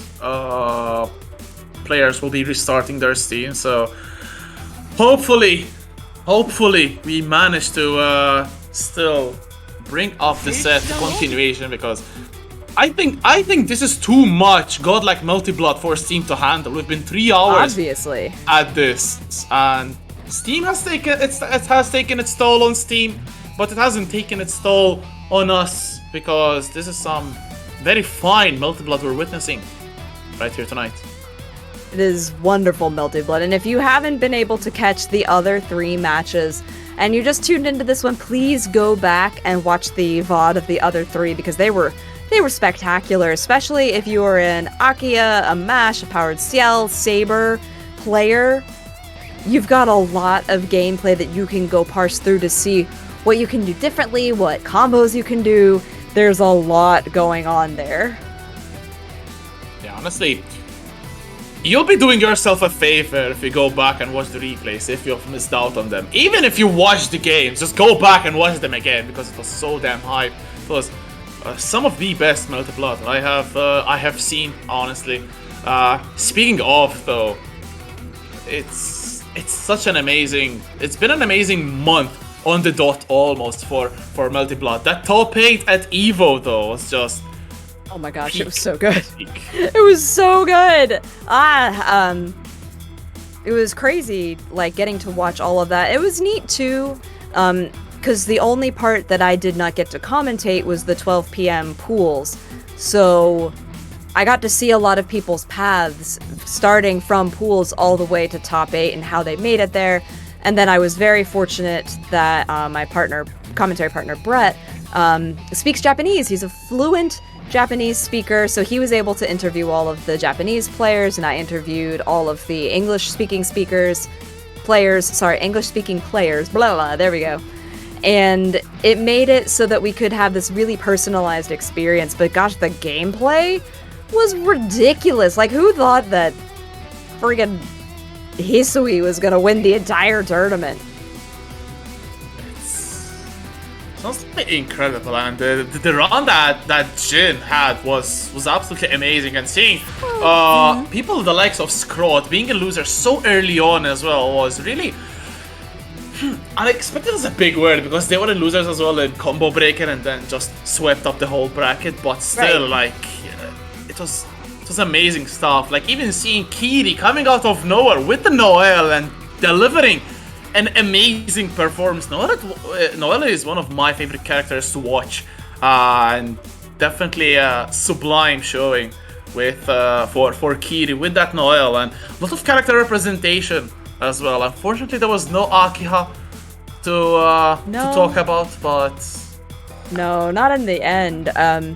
Kiri too, she it was really interesting getting to speak with her a little bit, because her partner is a regular BB tag player, which is what where I started with commentary. So I'd commentated so much of her partner's matches, and then Kiri was like, I want to play Melty Blood, and made her partner be her training partner in that too. And Kiri just came out of nowhere and is doing spectacularly. But looks like we have made it past the errors, and we are getting into it. you'll love to see it. So it's the 4th game in the set. Sports coming out, and Magicrider once again didn't really feel the effects of that pause. Still going out. Not at all. This is good pressure coming out from Magicrider. So we were talking about mental stack earlier, and how Clopss is just doing, you know, taking a lot of that mental stack, but they were also the one that was having trouble connecting. So that can put you in a little bit of a nervous state too. Not that you'd be able to tell, because they're doing a great job taking a lot of damage away from Magicrider. But with that shield and the shield outplay there, now it is Magicrider's turn with Clopss in the corner, and we get the launcher. This is so much damage. And I have to feel that was one of those unfortunate situations where the shield C punish didn't work out, but Clopss got a little bit caught out pressing buttons. Magicrider capitalizing and getting the round. As a matter of course as well, the snowball from Ra taking effect, and now Clopss. It's true that they are still only 1 game behind, but they really cannot afford to be in the deficit for too long. Was Magicrider one of the best players in the region?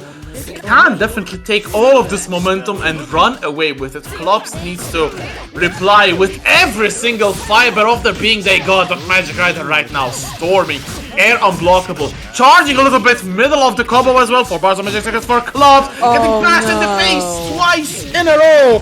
Not this like this, Clopss. I think it is like this, Rexu. I think it's exactly like this. There's so much damage, and Magicrider up 3.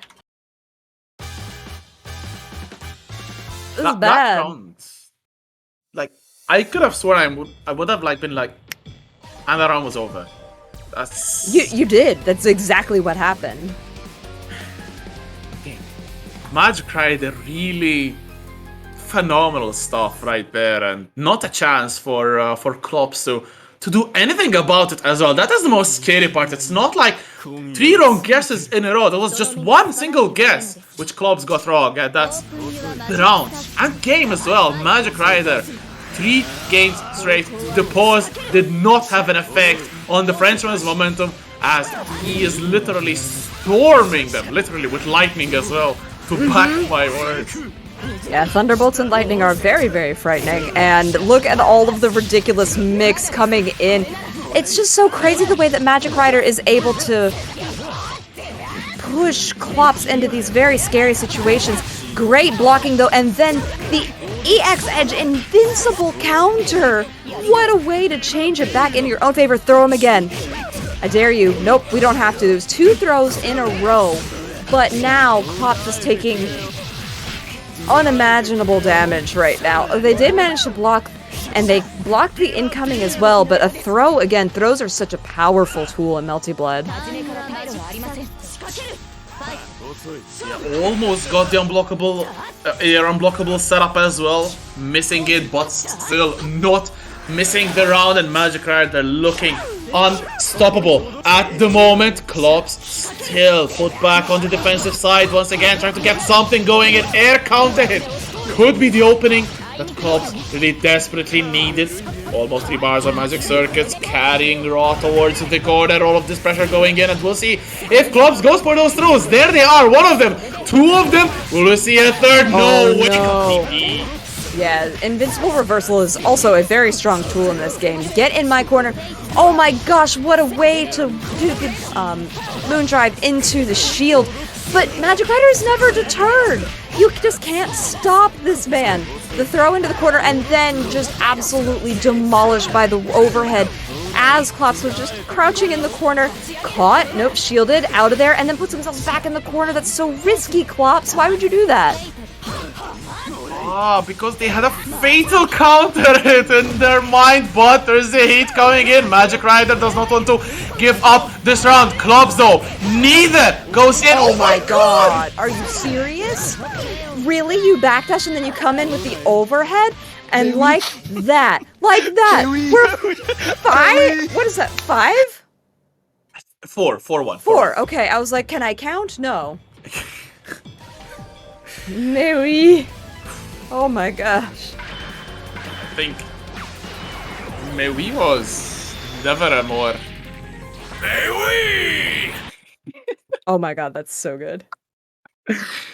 But yeah, Mewi is the word of the moment because Magicrider is going ham at the expense of Clopss, who is an insane player, but right now they are just being blown out of the water. Magicrider almost going for that unblockable setup as well. Oh my gosh, and then the lightning into the EX lightning that pushed Clopss all the way into the corner. And then again, just opened up. What were you doing? You did nothing. It doesn't matter. Magicrider is going to eliminate your whole entire life bar. Just like that. Shield. And, okay, a throw. I think they were expecting a throw in return and were just trying to tech. But it worked out. And the B counter comes out. But what now? Overhead not working, do it again? And then finally opened up with a 2A low. That's potentially going to be the round. EX bar into the launch. Oh my god, how is Clopss still alive? The shield and the punish. Oh my god, is Clopss about to do the unthinkable comeback from this round? There's the heat into the healing. Oh. Big chunk of damage. Very good heat, honestly, Oh but no! no!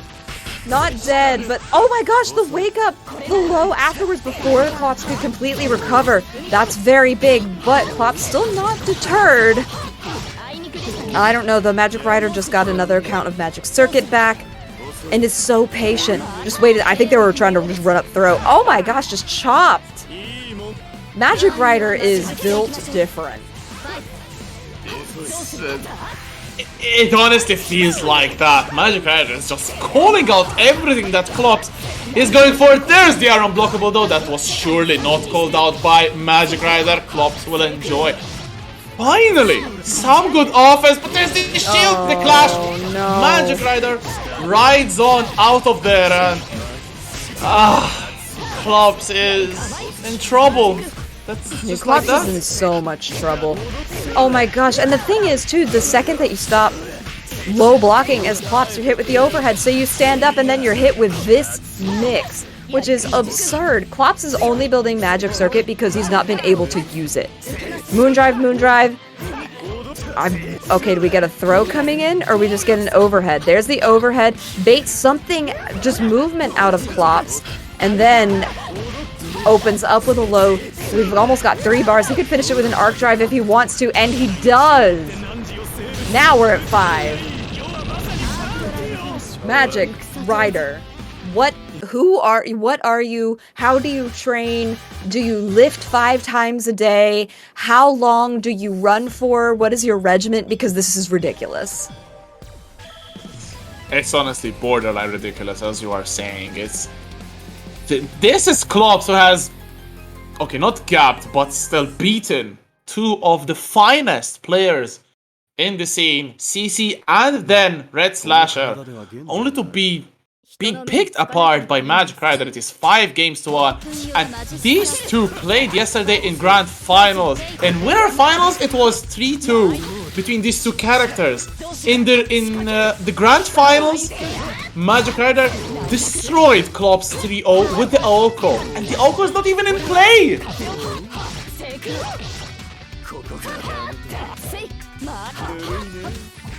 And now we're okay. So Clopss has been opening I'll see him. I don't know. It's like I get some pressure. But the thing is, Magicrider is just so comfortable. This would be the first time Clopss would put a round on the board in a long time, though. And it just feels like, even though Clopss has taken a round, it just feels so hesitant. Every single move that the Saber player is doing just feels like there's so much thought behind it. And in the worst way possible, because now Clopss is second guessing every single action that they do, but Magicrider is just flowing. This is absolutely phenomenal gameplay. Beautiful though, throw tech. But potentially this could be what Magicrider wants though. The throw techs from Clopss could be the beginning of the end actually, because now there's the throw again. No tech. Get another throw. Do it again. Doesn't need it. Magicrider doing such a good job with these throws. I mean, I'm thrown, I've been thrown, and Magicrider doing such a good job. And meeting in the air for a fatal counter. Look at all of the damage that he's getting off of this. Is he even going to be able to reset this?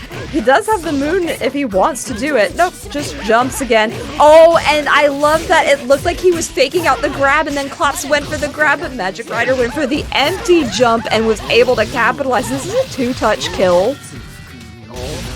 Okay, oh my god, there's the arc drive, and that's going to be dead. That's going to be almost a perfect from Magicrider. And in the meantime as well, there was a raid from Fenritzi. Thank you so much for the raid. Welcome everyone. I hope you understand English because I can't speak Japanese, but Arigatou gozaimasu. It is very much appreciated, but thank you. Welcome everybody from Fenritzi's stream. We're so happy to have you here. We are here in the the last little bit. The last little bit. Konnichiwa, minasan. Arigatou gozaimasu. Reidu. Reidu, arigatou. English is maybe not spoken by everyone, but this Melted Blood surely is understood by everyone. The domination from Magicrider about to be witnessed from outside of the continent as well. It's 3 continents right now witnessing Magicrider's domination, but Clopss finally gets an air counter, and this could be vital for their hopes to bring it back, but it's 6-1. One more for Brazil. I did mention maybe Magicrider could have one planned, but not like this, not in the final set. No, I don't know. This is looking pretty dire though for Clopss. That heat was essential for the way that Magicrider was able to play, and then a fatal counter and a recovery on both parts. I love the way that Magicrider is using that skill from Roa to stop his air momentum, completely throwing off the way that Clopss wanted to play. And is gonna build the bar right after this throw. The overhead. Do we get the throw? We do! He's not dead! Oh no! Okay, this could very well be around for Clopss. There's 3 bars on Magic Circuit. Spends 1, not going for the Excalibur. Oh my god! You've got to be kidding. Wow! That aggression! Holy crap! Magicrider jumped up and said, block this! And now 1 round away with an incredible amount of meter on their side, and they are destroying Clopss. They can take the victory, but Clopss gets a chance back. Finally, some Clopss in this round though. But Magicrider still riding a high off of that momentum of this amazing round ending, and this could be one of the last 2 touches that Clopss gets to eat. Big damage, Magicrider, almost 2 bars of Magic Circuits. Oh, the wake up moon drop gets opened up, and that Are you kidding? We got it! Brazil!